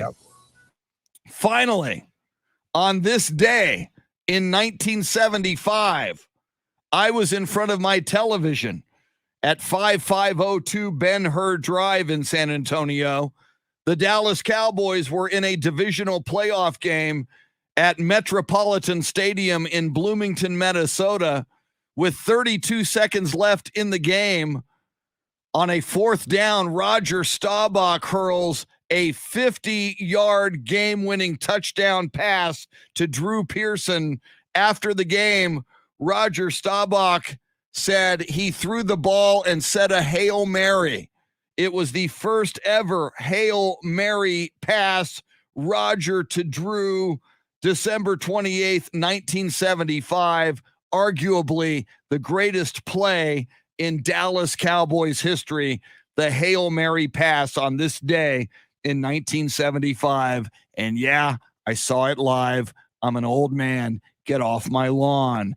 That's your sports history. How about some sports birthdays? Jeremy, we were talking yesterday about Trayvon Diggs tying Everson Walls for 11 interceptions in a season, most in Cowboys history. Born on this day in 1959, Everson Walls, Dallas Cowboys cornerback. Most of his career with the Dallas Cowboys. He finished his career with the New York Giants and actually was on one of those Bill Parcells Super Bowl teams. So he got a Super Bowl ring with the Giants after his time with the Cowboys. Born on this day in 1970, U.S. Olympic sprinter who became an NFL wide receiver, James Jett. That's what a great name for a sprinter and a wide receiver, James Jett. Played with the Oakland Raiders. He was born in Charlestown, West Virginia. Born on this day in 1972, one of the greatest place kickers in NFL history, Adam Vinatieri, New England Patriots, Indianapolis Colts. Adam Vinatieri was born in Yankton, South Dakota. And finally, born on this day in 1982, Cedric Benson, running back. Texas Longhorns, went on to have a career in the National Football League. Cedric Benson, let's see, look at some of his numbers. Big 12 Offensive Freshman of the Year with the Longhorns in 2001. Would go on to play with the Chicago Bears, the Cincinnati Bengals, and the Green Bay Packers. Sadly, Cedric Benson was killed in a motorcycle crash in August of 2019. But this was the day Cedric Benson was born in 1982. There you have it, your sports birthdays, your sports history. And, Jeremy, you're talking about being 23 and not yet seeing a Dallas Cowboys Super Bowl. It was that team in 1975. The Cowboys were a wild card team. They were not supposed to beat the Minnesota Vikings. On Roger Staubach's Hail Mary pass to Drew Pearson, they upset the Vikings 17-14. Then they go on the road in the NFC Championship game. They play the LA Rams in the LA Memorial Coliseum. They're supposed to lose that game. They beat the Rams 37-7, annihilate them. And then they went to Super Bowl 10 against the Pittsburgh Steelers. Steelers were supposed to destroy the Cowboys. As it turned out, it was a tight game. Cowboys lost Super Bowl 10, 21-17. They actually had a chance at a Hail Mary to win the game. Roger threw a long bomb into the end zone to Percy Howard. The ball bounced out of his hands. They darn near won that one, but Pittsburgh wound up winning the Super Bowl. But for Cowboys fans who are old enough to remember, and I'm one of them, man, the Hail Mary pass, just an amazing play. And finally, this August, and I was privileged to be there with my friend Steve DeRocco and our good friend James Allen of the Pro Football Hall of Fame. He'll join us on Thursday. He made it possible for us to be in Canton, Ohio, to see Drew Pearson get inducted into the Pro Football Hall of Fame while Roger was there already as an inductee. To see him get inducted, it was just very, very cool. So there's your sports history and your sports birthdays. Quick note on the live video feed, joining us once again, Taro Kotani joins us from Tokyo, Japan, the greatest international Spurs fan. He will join us on this show on Thursday as well. Thursday is going to be a big show. James Allen of the Pro Football Hall of Fame, voice of the Houston Texans, Mark Vandermeer. Texans on a 2-game win streak. Who saw that coming? Taro going to join us as well on Thursday. On tomorrow's show, Bill Shoning, the voice of the San Antonio Spurs. You were talking about Brad Sham earlier, Jeremy. Bill Shoning worked with Brad Sham. We've talked with Bill about all the great broadcasters he's worked with, including Craig Way, the current voice of the Texas Longhorns. Bill, of course, before he was voice of the San Antonio Spurs, was the voice of the Texas Longhorns, but he also worked with Brad Sham, among others. So one of these days, we'll just talk with Bill, not about Spurs, but about just great people he's worked with. Yeah, which would be cool. I could spend probably hours asking Bill questions, and he's such a good conversationalist. Yeah. So I don't know. I could listen to that man tell stories all day. So that sounds absolutely perfect to me. Well, and as Bill mentioned, and I can't wait till it comes out, he's writing a book, and it may already be written because I've heard him say he's working on the audio book. So his book with, all of these great experiences he's had over the years in the world of sports broadcasting, and the people he's come across and crossed paths with, and great stories and anecdotes about those great sports figures.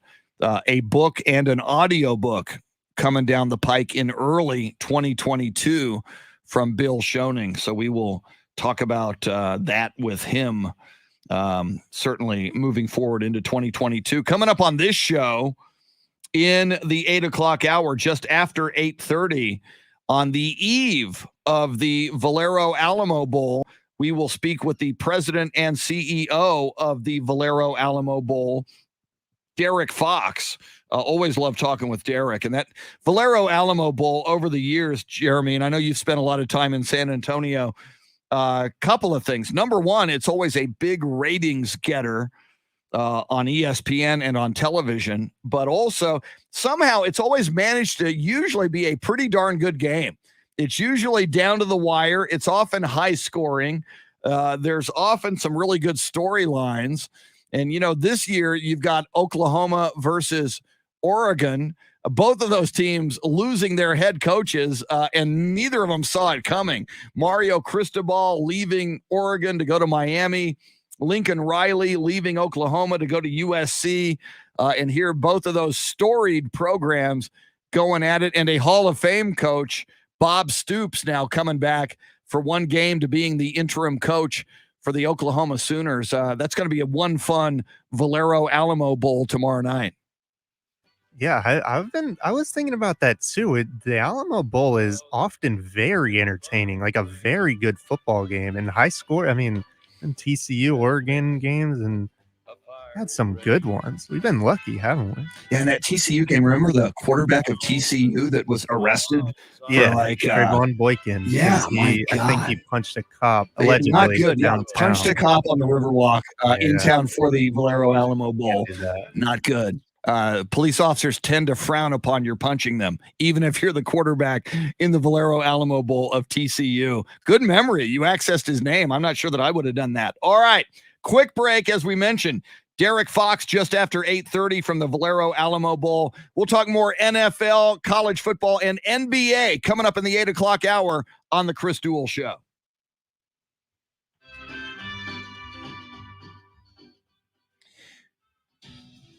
Yeah, David Valles, Terry Stembridge, man. Again, I was a Spurs fan ever since they came to town in 1973, so I listened to a lot of Terry Stembridge. I had him years after he left the Spurs. I was at KTSA, and I had like a Spurs roundtable on the radio. I had Terry Stembridge, I had Kobe Dietrich, and Gary DeLon, who did a lot of filling in and a lot of coverage of the Spurs over the years. So for like an hour, we just talked ABA and classic Spurs with Terry Stembridge, Kobe Dietrich, an original San Antonio Spur and a great guy, and another just great guy, Gary DeLon. Jesse Bratton, I'll be 65 in 2 days. Of course, I saw all the Cowboys Super Bowls. My son has seen some, but I would love for my grandson to experience one or more. Hey, Jesse, remind us on Thursday to wish you a happy 65th birthday, man. I will write that down on my list, but I forget things in my advanced age. So if you're on here, Jesse, on Thursday, remind us. We will give you an on the radio birthday shout out.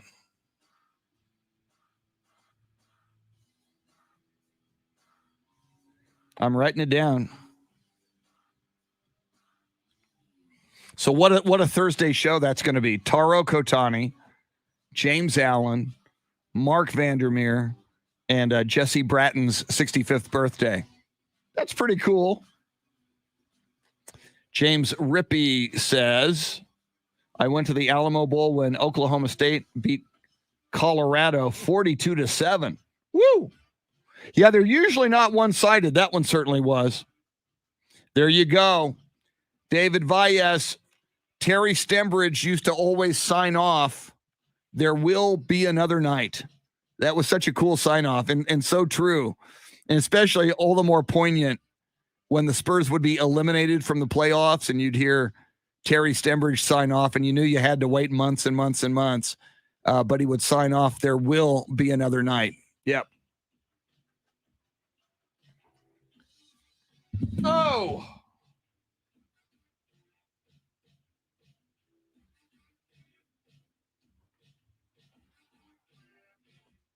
Got to stretch a little bit.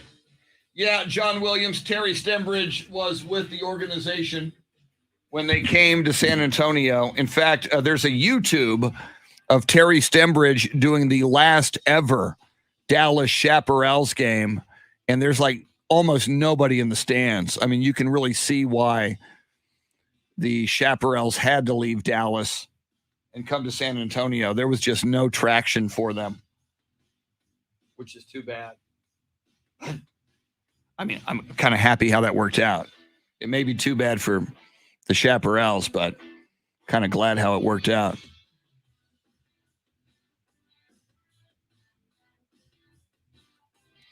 Very nice. Jason Paniagua. I went to the Alamo Bowl with Purdue against Kansas State when Drew Brees led a comeback over number 2 K-State. My God.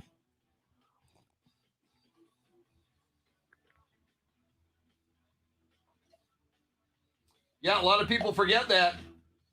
Drew Brees played his final college game for Purdue right here in San Antonio. Pretty cool.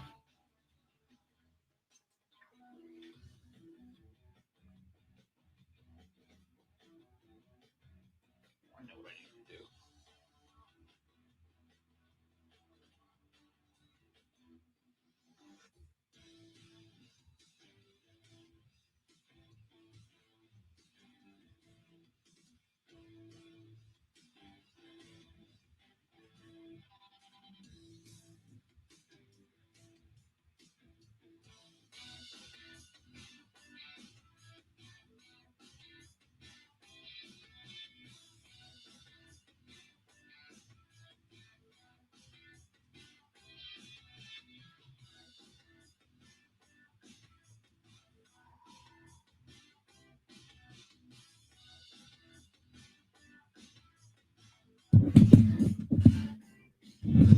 Since Derek Fox is coming at 8:35 and he's calling us, I'll try to hit that out time on time at 8:26. I know sometimes we go a little over, but we'll focus on hitting that one on time.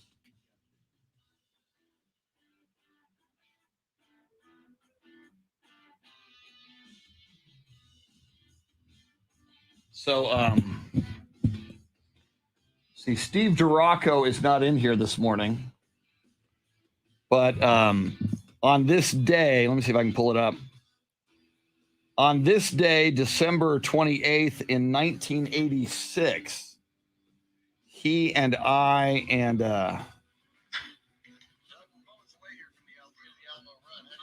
we ran from our neighborhood to the Alamo. It's like a 12-mile run.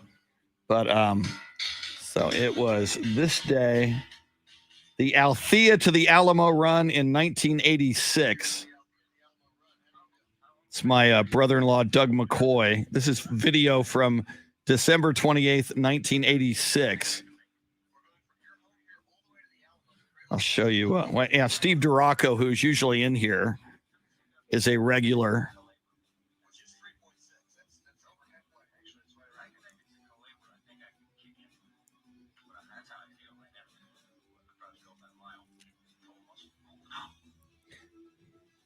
So I'll show you Mr. Steve DeRocco here in a second.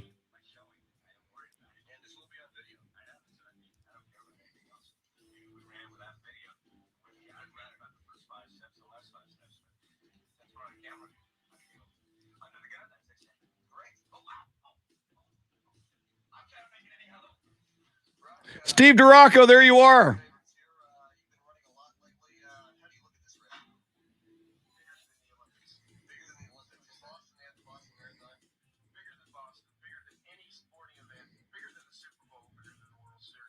Okay, there's Steve. I'll show you me with a full head of hair if I can get to it. I can't get this thing to advance.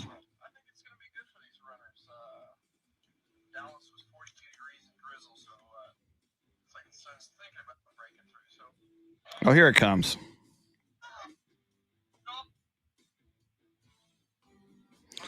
This is me 35 years ago today. Steve DeRocco on the left.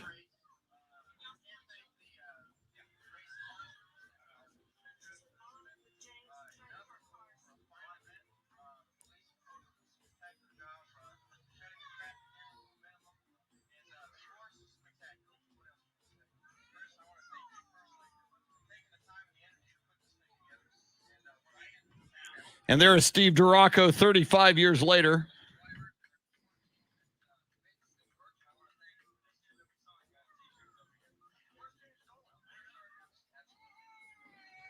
Haas Holding, how do you like my shirt, man? Or I should say your shirt. Thank you very much.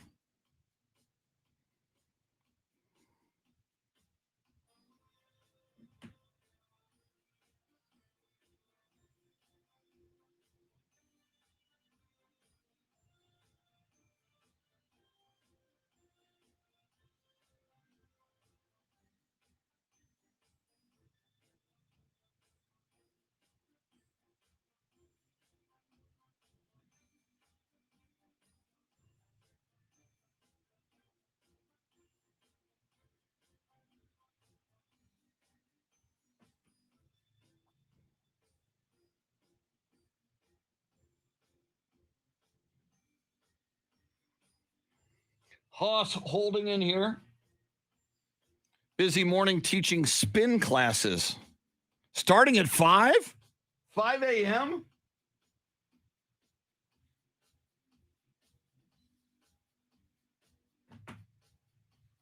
My God.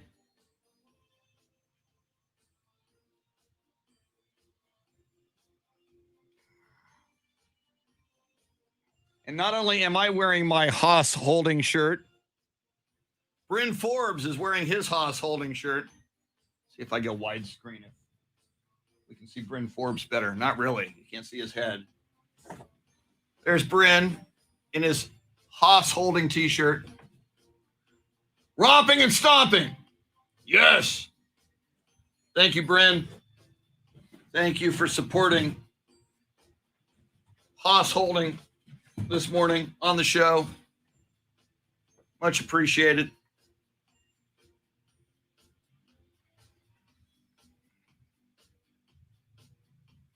All right, here we come. 8 o'clock hour.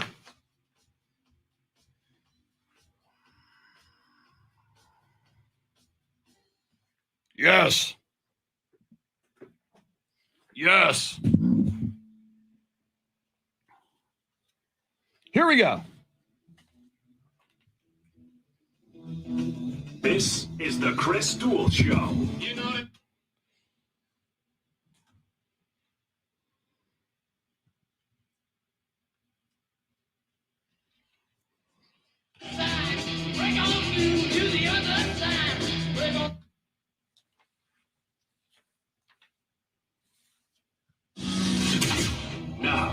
Chris Duel. It is Taco Tuesday, December 28th, 2021, the anniversary of the Hail Mary Pass, December 28th, 1975. We talked about that extensively on this day in sports history. Welcome in. It is the Chris Duel Show without Shannon Salty Sweeney. Until Monday, she'll be back. I know the legions of Salty Sweeney fans are going through withdrawals, but she'll be back. She's on vacation. She will be back on Monday in the new year as let's see, today is the 28th, so we got 29, 30, 3 days, 3 full days left. Jeremy Kolok, do you make any New Year's resolutions, sir? Nah, I try to be a better person in general. I usually don't pick something specific, like I'm gonna go start going to the gym, or I'm gonna stop swearing. I don't know what people pick year after year, but I try to improve upon myself as a human if I can, if that makes sense. It does. And that's, if we can all year by year, I mean, we all grow, hopefully we all evolve. If we can become better human beings over time, that's a good thing. And I know, the statistic, it's insane. Something like, 70% of, it's probably more than that, of New Year's resolutions do not stick. And the vast majority of them, people quit within the first week. And as you mentioned, gym memberships, if you own a gym or a fitness center, the advertising, this is the time to rake it in, because now is the time. Oh man, this is the year I'm going to join a gym and get in shape. And usually before January's over, most of the people have stopped going to those gyms, and those gym memberships start waning. So it ain't easy, but it is a good time to take stock of where you are and reassess a little bit. So I don't have any specific New Year's resolutions. And again, as I mentioned, Jeremy, they tend to not become fulfilled, but I have gained, people talked about the COVID-20 that most of them gained in 2020. For whatever the reason, I kind of waited till 2021. It's Taco Tuesday, and yes, it is my moral obligation as a Texan and as an American and as a guy who lives in San Antonio, Austin people, with your Torchy's tacos. God love you, Austin, and I do love you. And you've got the greatest music anywhere. You are the capital of music, but you cannot be capital of tacos. That is San Antonio. We are that. We are Taco Town. You're music capital. We're the taco capital. So I don't know what went wrong with me. I keep getting on the scale, Jeremy, and my it keeps going in the wrong direction. It keeps going up. I need to. I got the Fitbit, and normally I try to get like 10,000 steps a day. I try to eat well. I try to stay in shape. In November and December, I don't know what got into me. Something has gone terribly wrong. Lots of pizza, lots of tacos and tortillas, lots of enchiladas, lots and lots and lots of beer. So I need to. I don't know that I'm calling it a New Year's resolution. I need to kind of get in shape. I like that, just because, like you mentioned, New Year's resolutions oftentimes don't get fulfilled, or they, maybe they do get fulfilled for a period of time until things get busy, and eventually people tend to drop them. So I don't want to put that label onto my situation. I feel like that's kind of where you're at too. Like you want to do something new, like more important, you want to do something good, like improve on yourself or do something good for yourself or for the world. But you don't want that label of it, like I have to make sure I get my resolution done. You know what I mean? Yeah. I have to make sure I stick to my plan that I devised in the last week of December. You know what I mean? I also I also have been eating not so great the past but few you're months or see, whatever. but at age 23 though, and I mean, I used to eat like an animal at age 23, hamburgers, pizza, everything. And my metabolism, like yours probably is, you look like you're in great shape. You look like clearly you look very lean and in shape, and you look like you've never had a weight issue in your life. Something happens later in life, typically in your 40s, where your metabolism slows down, and the things that you used to be able to eat and the life you used to be able to lead, things change, and you've got to. And the other thing is, when I would gain a little bit of weight in my 20s or my 30s, I gained 5. Tell you what, I'm gonna just start running. I could lose it all, like in a week. Boom! I started running more. I lost weight. A, your metabolism slows down, and B, it's harder and takes longer for you to lose the weight. And I see on our live video feed right now, Don Holding, also known in the wrestling world as Hoss Holding, one of my favorite. In fact, I'm wearing a Hoss Holding t-shirt today. If you're on the live video feed, one of my favorite stories of 2021, Hoss Holding was in his 50s and he was overweight, and his dream was always to be a professional wrestler. And we've had him on the show, and we'll have him on the show again. And instead of just saying, well, I'm in my late 50s, I'm overweight, this is my life now, oh, well, what the heck? He did something about it. He went into a gym regularly, got a trainer, lost a lot of weight, gained a lot of muscle, and became a professional wrestler, and just won this huge championship belt against a bunch of younger wrestlers. So why I love Hoss Holding's story and why I'm wearing his t-shirt today and will often, it's a reminder, whether it's a sports dream or not, do not give up on your dream. It's never too late to pursue your dream. And even if you're at what you perceive to be an advanced age, and I remember when I turned 30, Jeremy, I thought I was old. You know, now I look at a 30-year-old and that's a kid, but I'm like, oh man, I'm 30.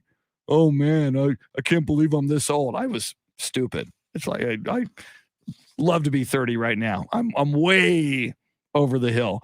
As Hoss Holding teaches us, do not give up on your dream. You can still do it, and you should do it. And if you have a dream, a desire, an ambition, something you wanted, you have that for a reason. I almost feel like, Jeremy, it's almost like sacred. There's a reason why you dream what you dream. There's a reason why you have the ambitions you have. There's a reason why you want to accomplish something. And often we doubt ourselves. There are blocks and barriers in the way, so we don't necessarily go for it. You need to go for it. And that's one of the cool things. Here we are, Jeremy, kind of poo-pooing New Year's resolutions, but that is one of the upsides of turning the page on the year and the calendar and starting the slate fresh on Saturday morning at 01, the first day of the first month of the first year of 2022 is you do get a do-over. You do get a chance to begin again and to take stock and say, hey, what do I want to do with my life that is special, that would bring me passion? And I've read I've read pretty much everything he's written. The late famed mythologist Joseph Campbell, who studied the world's mythologies and the world's religions and the world's folklore, and the bottom line that he came to after spending a lifetime studying human behavior and human dreams was follow your bliss. It's like, which means follow your passion.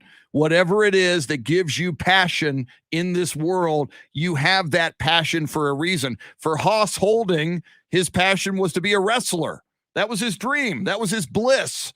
That was his passion. He followed his bliss, and I follow him on social media. He is so happy right now. He is so invigorated and energized because he is finally doing what he has always wanted to do. And Jeremy, I think we all have that opportunity, and I think it's time everybody does that if they haven't done that already. Yeah, I completely agree. I was just thinking though, kind of a side note, what would I do? What do I do if one of my dreams is out of my control? It's that, Mike McCarthy, Dak Prescott, Ezekiel Elliott, and company could hoist that Lombardi trophy come February. What do I do if I don't have any control over the outcome or the progress toward that dream? See, now here's where I get a little weird, and here's where I get a little cosmic, because I believe that you do have some. See, I believe, and quantum physics will tell you this. The more that we visualize a thing, the more that we collectively believe in a thing. This is why I believe in sports jinxes on a negative sense, the blue jersey jinx, because people believe in it. It becomes a self-fulfilling prophecy, and it therefore happens more frequently because people have put that thought and spoken it into existence in the universe. So I would say, and we had Maria call in the last hour, Jeremy, talking about being positive. I think the more that you are positive about your team, in this case, America's team, the Dallas Cowboys, the more you believe that they can do it, I believe you're putting that energy into the universe. And I believe that energy is tangible, and I think energy multiplies. And the more that you and other Cowboys fans and the Cowboys themselves begin to believe in going to that Super Bowl and winning that championship, I think it can happen. I don't know what the heck's gone wrong since 1996. Maybe not a lot of us have believed enough, and maybe Jerry Jones has something to do with it. But I do believe you can have an impact, Mr. Jeremy Kolok. Believe in the Cowboys. I'll believe, even though I've been conditioned my whole life not to believe. But I'll believe. I believe in the energy as well. So I'll take your word for it and see where it leads us. I see, and it's going to be when they finally win it, and hopefully it's this February. But maybe if it's in 3 years, or let's just hope it's right. If it were to happen, I must tell you though, and you said earlier in the show, you're 23, you've never seen a Cowboys NFC championship, much less a Super Bowl. When the Spurs, as I mentioned, I was a Spurs fan since 1973 when they came to San Antonio. And for so many years in the George Gervin era and later in the David Robinson era, they would win 50 games and go to the playoffs and lose and never get to the finals. Ever since their first year in 1973, they went to the playoffs against the Indiana Pacers in the ABA. It was all the Spurs were kind of like the Chicago Cubs. It was like they were lovable. They would excite you. They would get to the playoffs a lot, almost every season, but they would never seal the deal. When the Spurs first won that championship in 1999, the feeling of euphoria, and on a certain level, because you had gone through so many heartbreaking playoff runs as a Spurs fan, that feeling of euphoria when the Spurs finally won it in 1999 was all the more multiplied, I believe. So for you, and Shannon has said this, Shannon's 28, and as an adult, doesn't remember, she was a child when they were last at the Super Bowl. It's going to be so cool. When it happens, you are going to be so on cloud nine as a Cowboys fan because you've gone through so many disappointing, heartbreaking seasons and playoff runs.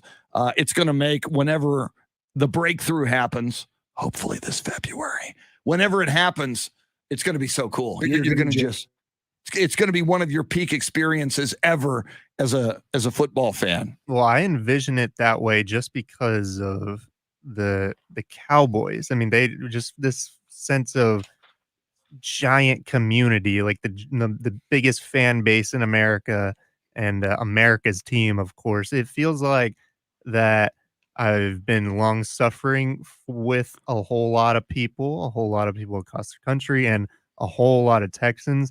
And for that reason, obviously, I have not experienced it, but it feels like if the Cowboys were when the Cowboys when it because it has happened, and it feels like it's almost even a bigger deal just because there's so many people and there's so many Cowboys fans out there, so many. And, they too have been waiting quite a while to this point, no matter what their age. Yeah. And, you know, and as you look at, we talked about the Cowboys a lot this morning, and we've talked about Dak Prescott and the adversity he's been through, you know, losing his mom, losing his brother to suicide, going through what could have been a career-ending ankle injury, going through a lot of doubt, not himself, but doubters, and a lot of scrutiny and people saying he doesn't deserve the big contract. I mean, if Dak Prescott wins the Super Bowl, how amazing for him. Dan Quinn, defensive coordinator, if they win it, you know, he, as head coach of the Atlanta Falcons, was up 28-3 on the Patriots, as we all know, and infamously lost that game. The Cowboys had a historically god-awful defense a year ago. If they won it this year, with Dan Quinn coming in here and orchestrating that change in the defense, how amazing that would be. And finally, Jeremy, at this moment, I think you and I agree, if the Cowboys were to go to the Super Bowl, the road to the Super Bowl would go through Lambeau Field and the Green Bay Packers. Think about Mike McCarthy. Aaron Rodgers turned on Mike McCarthy as head coach of the Packers, and that Packers team blew out Mike McCarthy. That Packers team gave up on Mike McCarthy. They said, you may have taken us to a Super Bowl and won it with Aaron Rodgers a long time ago, 2011, I think. But nope, you don't have it anymore. We want you gone. Aaron wants you gone. If the Cowboys go to Lambeau Field and beat the Packers and Aaron Rodgers to go to the Super Bowl, imagine Mike McCarthy. Imagine his personal vindication and triumph and defeating the demons in his life and a team and a quarterback that gave up on him. That would be very, very, so many very cool storylines if indeed the Cowboys are able to pull it off this season. Yeah, I haven't even really thought about that storyline too much. I've thought about McCarthy in the sense of getting not revenge, but proving himself once more just after being, you know, the fallout of the Packers situation. But I haven't even considered the Cowboys playing the Packers in the playoffs. I mean, that would be I mean, they would, the TV crews would take that storyline and absolutely run with it, and it would be fun. It would be, unless the Cowboys lose, obviously. But that would be kind of fun to see McCarthy go against his former team, of course, his former quarterback. I wanted to ask you, just in case you remembered off the top of your head, I think it was 2017 or 2018 when the Cowboys lost to the Packers, not the Des Cauditt game. Oh, the one where Dak's rookie year? Yeah, where Aaron Rodgers completed that pass on the sideline. It was, I can't remember who it was. I would have to Google, but I do remember it was late in the game, and all the Cowboys had to do was get a stop. You're right. And I think that was on a 3rd and long, or maybe even a 4th. And Aaron goes like running to his left to the sideline, chunks it like 30, 40 yards down the field and completes it. Someone toe taps it on the sideline. And then sets up the field goal that gives the Packers the win over the Cowboys. Now, My God. Do you know if that was McCarthy or was that? I think it was McCarthy as head coach. I do believe, yes. Okay.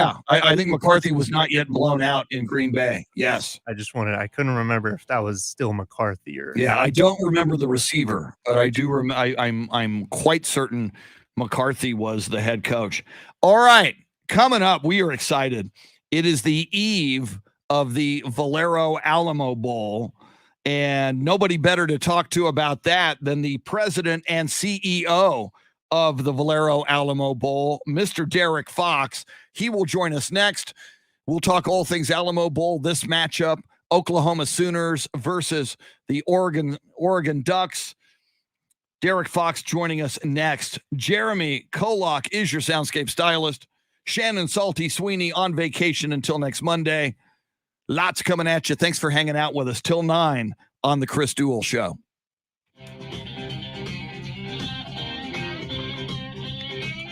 Woo! Woo!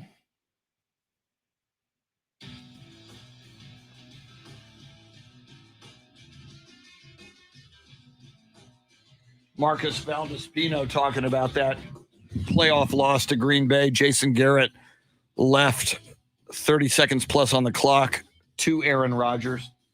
Yeah.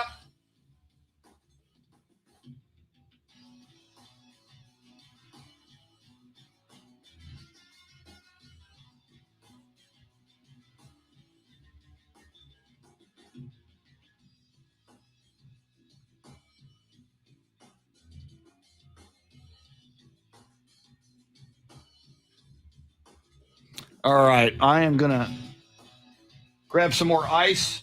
Back in a sec.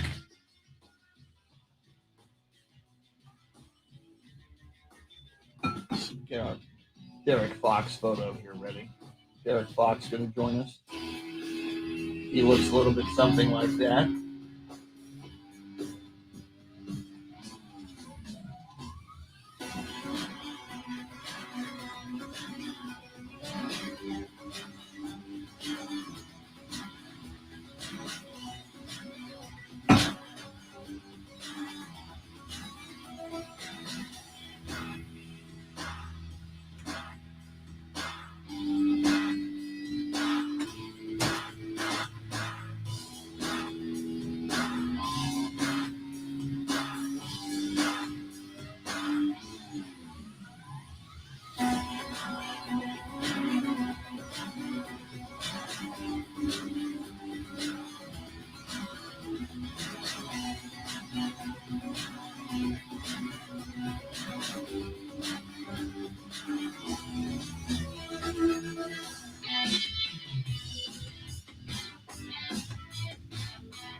Beth Daring. Good morning, Beth Daring. Beth Daring with the total of four, two on the left, two on the right. Champagne glass emojis. Champagne going to be very, very popular on New Year's Eve. Pull up the Valero Alamo Bowl website.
Dave Emilio, welcome in.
Here we come.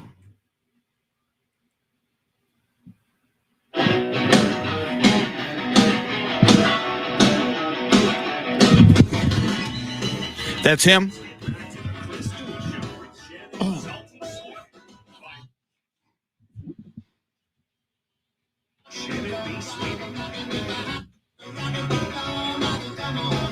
A very appropriate song. The house is a rockin', and the house will be a rockin' tomorrow night. The house I'm talking about is the Alamo Dome, as it will be the Valero Alamo Bowl tomorrow night. 8:15 kickoff, number 14 Oregon versus number 16 Oklahoma. Great matchup, two storied programs. And on this eve of the Valero Alamo Bowl, nobody better to talk about it than the president and CEO of the Valero Alamo Bowl, Mr. Derrick Fox. Derrick, how you doing this morning? Chris, doing great. It's like Christmas Eve all over again. Well, yeah, I mean, my goodness. And, you and the rest of us and your family just went through Christmas and Christmas Eve. And as you mentioned, Christmas Eve all over again. It's only a night away. How has the run up been going? I know we had the River Rally, all of these events, luncheons, all kinds of fun stuff involving Oklahoma and Oregon. How has it all gone? It's been great. It's great to see people back at the events and see the interaction between the teams. And you got to give these teams and coaching staffs tremendous credit now what they've gone through the last 3 to 4 weeks with coaching changes and unexpected format and everything that they've done since then, and to have these kids here ready to go, and they're really looking forward to it. And they deserve it. It's been a great year for both teams, 10-win teams. And we're looking forward to a great game tomorrow night. We got our lunch today at noon, and then we'll kind of turn it over to the teams to put their game face on and get ready for the 29th edition of the Valero Alamo Bowl. And that is what's interesting about a bowl game like this, Derrick. It's so much fun for the players, for the fans, for the coaches. And especially a city like San Antonio, with the river walk and the weather has been just absolutely spectacular. But then all of a sudden, as you say, after the luncheon, things get really, really serious between now and kickoff time. It's going to be very, very interesting. Yeah, it's a fun time. We have a lot of fun. And again, the teams have really interacted well and talk about weather. It's like, wow. Last night the pep rally when it was high 70s, and that's unbelievable. And usually we joke about guaranteeing 72 at kickoff, but it's going to be warmer than that tomorrow, probably. So that'll be fun. But it's been a great week, and we look forward to it. And tickets still available. So those people who talk about houses rocking here on Montana, we hope it will be a good crowd. Tickets still available, but should certainly be much more normal from that perspective than what people saw last year. So the energy will be great. The teams will be pumped up and ready to go, and they deserve a great audience too. Well, and Derrick, Jeremy and I have been talking about this morning, and it is so amazing. And you know this better than anyone because you are keenly focused on the Valero Alamo Bowl. But I mean, over the years, the consistency of these games has usually been great games. Often they've been down to the wire, and some amazingly high scoring games. In baseball, we say chicks dig the long ball. I think fans in bowl games really enjoy high scoring games. We've seen a lot of those over the years at the Valero Alamo Bowl. Yeah, we've been very fortunate to have some very competitive games, and we always joke we have our meeting at 2:30 today, kind of what we call our NCAA meeting, to kind of go through all the last run of stuff from pre-game timeline and who runs out first and all that kind of stuff. And we always jokingly say, now let's make sure we go into overtime too. We can't quite. We script it from that perspective. We really can't script it that much. But we've been very fortunate. And that just speaks volumes to the level and quality of teams and coaches we have playing in this game and over the years. And to your other point of San Antonio being such a great destination city, people come here, and Oklahoma is a great example. They had not been here before for the bowl game. So as they walk around, the kids are like, wow, this is awesome. Like, yeah, we told you so, right?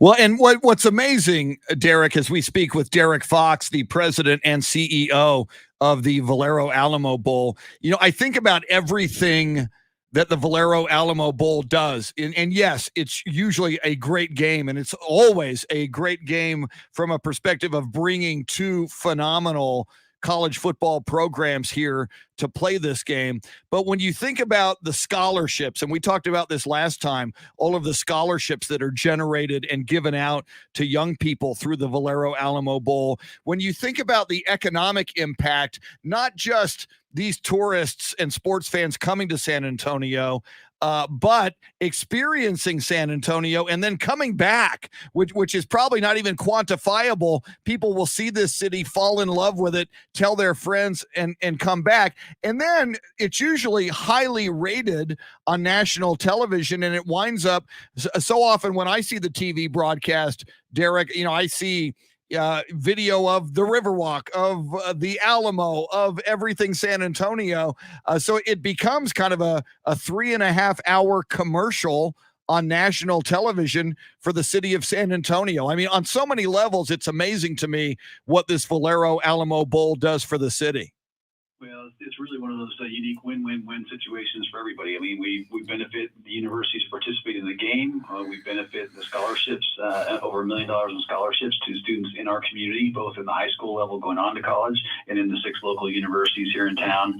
Tourism is huge for our city, as we all know, and it's great to have people back and ramping back up and to show the nation that we're open, which is great. So it really does work well from all fronts. And like you said, that 3.5 to 4 hour infomercial, and not only the beauty shots of San Antonio, and especially when you talk about this weather, wow, off the charts. So we're in a great spot. You know, we've got a great team lined up, and we look forward to finishing strong here over the next day and a half.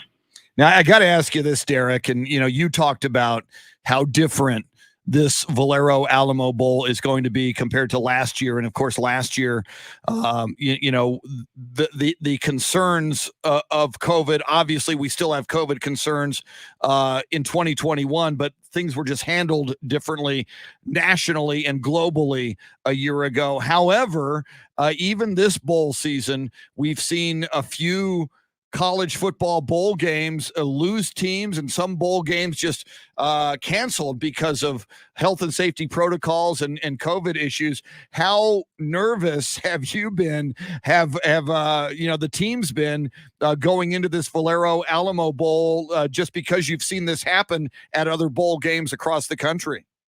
Yeah, it's very unfortunate when that happens, and you hate to see that for fellow, you know, colleagues and communities out there and teams to not have a game, and that makes it really difficult because there's really no backup too. You got a few situations where they've been able to backfill, but we're in, you know, in constant communication with the teams. They've done a tremendous job in making sure that their student athletes are ready to go. And I told them the other day, I kind of feel like, you know, you got a big lead and the clock can't down fast enough, right, to the final gun when you're getting this close to the finish line. So, but it's been great. Like I said, I can't emphasize enough how great these guys have been all week long and going through the diversities they had. And oh, by the way, you know, COVID on top of it has been a big impact. So we're excited. We're looking forward to it and can't wait to kick it off tomorrow night at 8:15. 8:15, and in a moment we'll remind you the best ways to get tickets for tomorrow night's Valero Alamo Bowl at the Alamo Dome. But before we do that, Derrick, I got to ask you, you know, you talked about the coaches, and it's such a fascinating situation for both teams, both of them storied franchises, college football programs, to be more accurate, that are always knocking on the door of the college football playoff, if not the national championship. And both of them, their coaches go elsewhere unexpectedly. Nobody saw that coming at the beginning of the season for either program. Nobody saw that coming really at the beginning of December or certainly November for either program. And as you've mentioned before, Bob Stoops, legendary coach, a Hall of Fame coach, the coach on the sideline tomorrow night for the Oklahoma Sooners. How has he been in San Antonio this week? It's got to be fun for you, not only as the guy who is the president and CEO of the Valero Alamo Bowl, but I know you're a fan of football as well. To have a guy like Bob Stoops leading the Oklahoma Sooners somewhat unexpectedly, certainly a month or two ago, kind of a cool thing. Yeah, like you said, I got a call from the AD on the golf course on a Sunday and said, "Hey, this is going down. I need you here in an hour." I'm headed your way. He's like, man, I don't usually get a call like that. But yeah, it's certainly, and that's why I say talk about, you know, everybody having to adapt. And these are 2 10-win teams with coaching changes, right? So they weren't anticipated, as you brought up. So a lot of different changes, and it not only impacts the coaches themselves and their coaching staff, but the support staff and their families, all the student athletes that they currently have on the team. Who then consider do they stay at the school or not? All the student athletes have been recruiting. There are just so many layers to that. And that's why when you talk about getting to the end here and really celebrating the bowl experience, you know, they've been tremendous. Coach Stoops is great. Obviously, he's been here before, won a Big 12 championship game in 2007. And Coach McClendon from Oregon has done a tremendous job with that program. You can really see how the kids really love him and really responded so well. So he's done a very admirable job in a very difficult situation for him, too, to take over the keys of the program on an interim basis, bring the team in, have them prepared for the game. And both teams have just interacted so well, too. So I'm not sure I've seen a better combined bowl week experience from both teams, especially in the circumstances that we're all under, than I have in the 29 years we've been here. And Derrick, before we talk tickets, and there's still a good opportunity for fans to see this great game in person and get tickets, but something else that I just noticed on the way to work this morning, our iHeart Radio studios are on Stone Oak Parkway near Highway 281, and right next to us is a big VIA building. It's a big VIA hub, and I'm driving in this morning and I saw a big sign that said, and what a great idea, VIA Park and Ride. If you want to go to the Valero Alamo Bowl, there's multiple places you can do it, but I noticed right here by this studio, Stone Oak Parkway and 281, if you want absolute convenience and make it hassle-free for you, you could park and ride from here, Stone Oak Parkway, at the VIA location.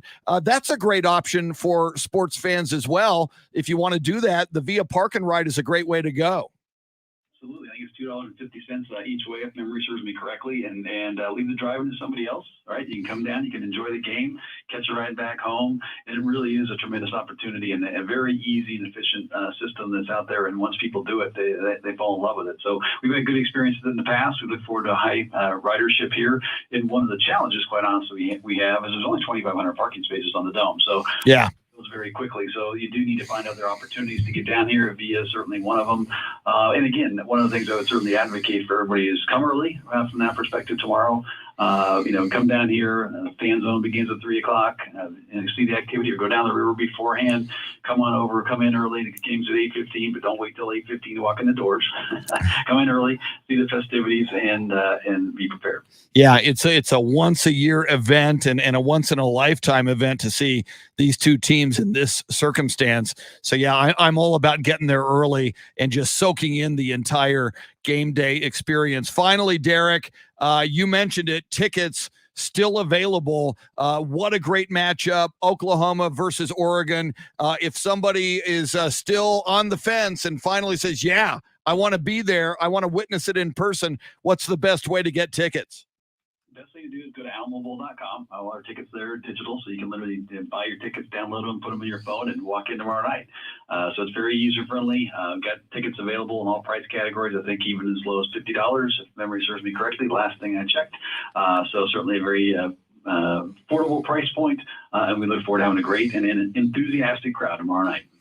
Go do it. San Antonio and all of our Austin listeners, you can get here as well, wherever you're listening across the great state of Texas. alamobowl.com.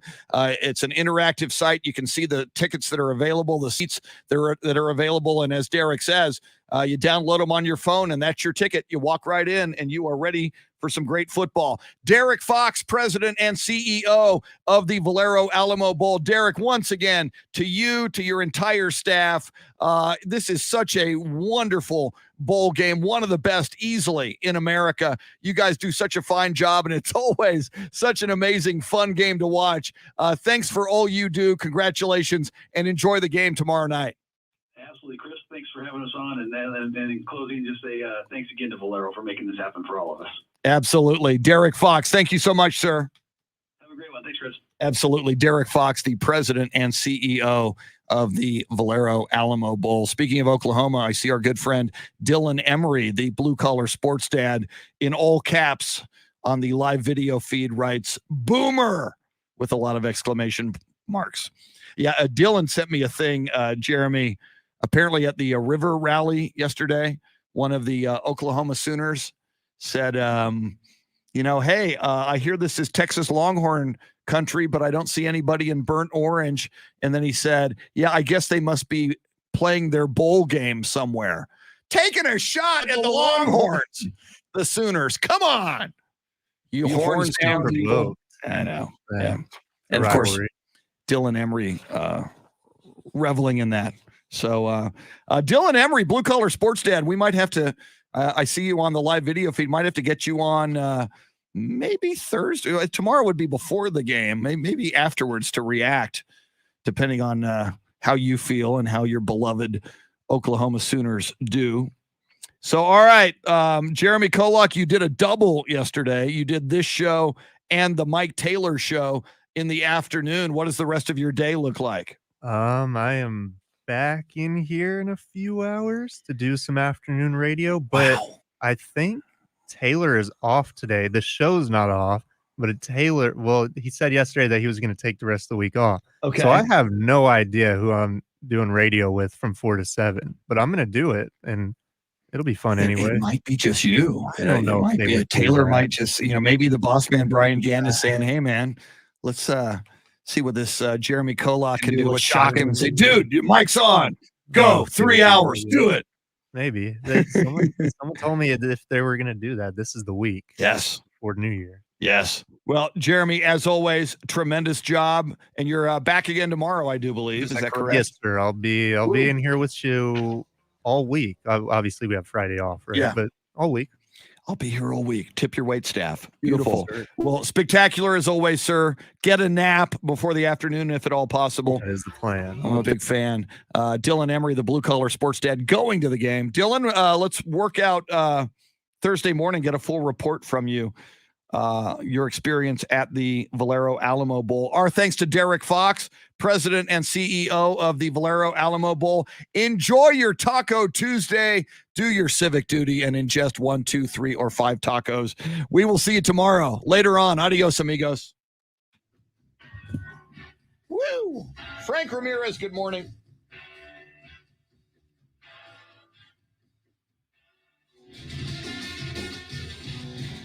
All right, y'all.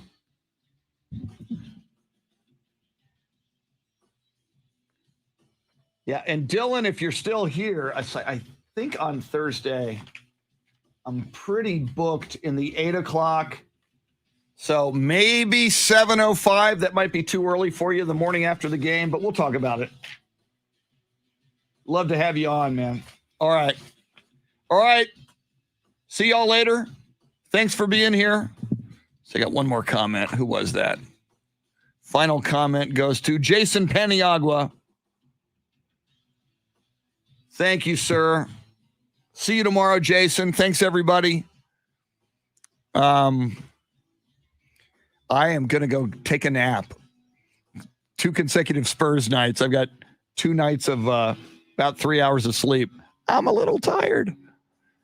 Y'all have a great Taco Tuesday. See you tomorrow, 6 o'clock. Later.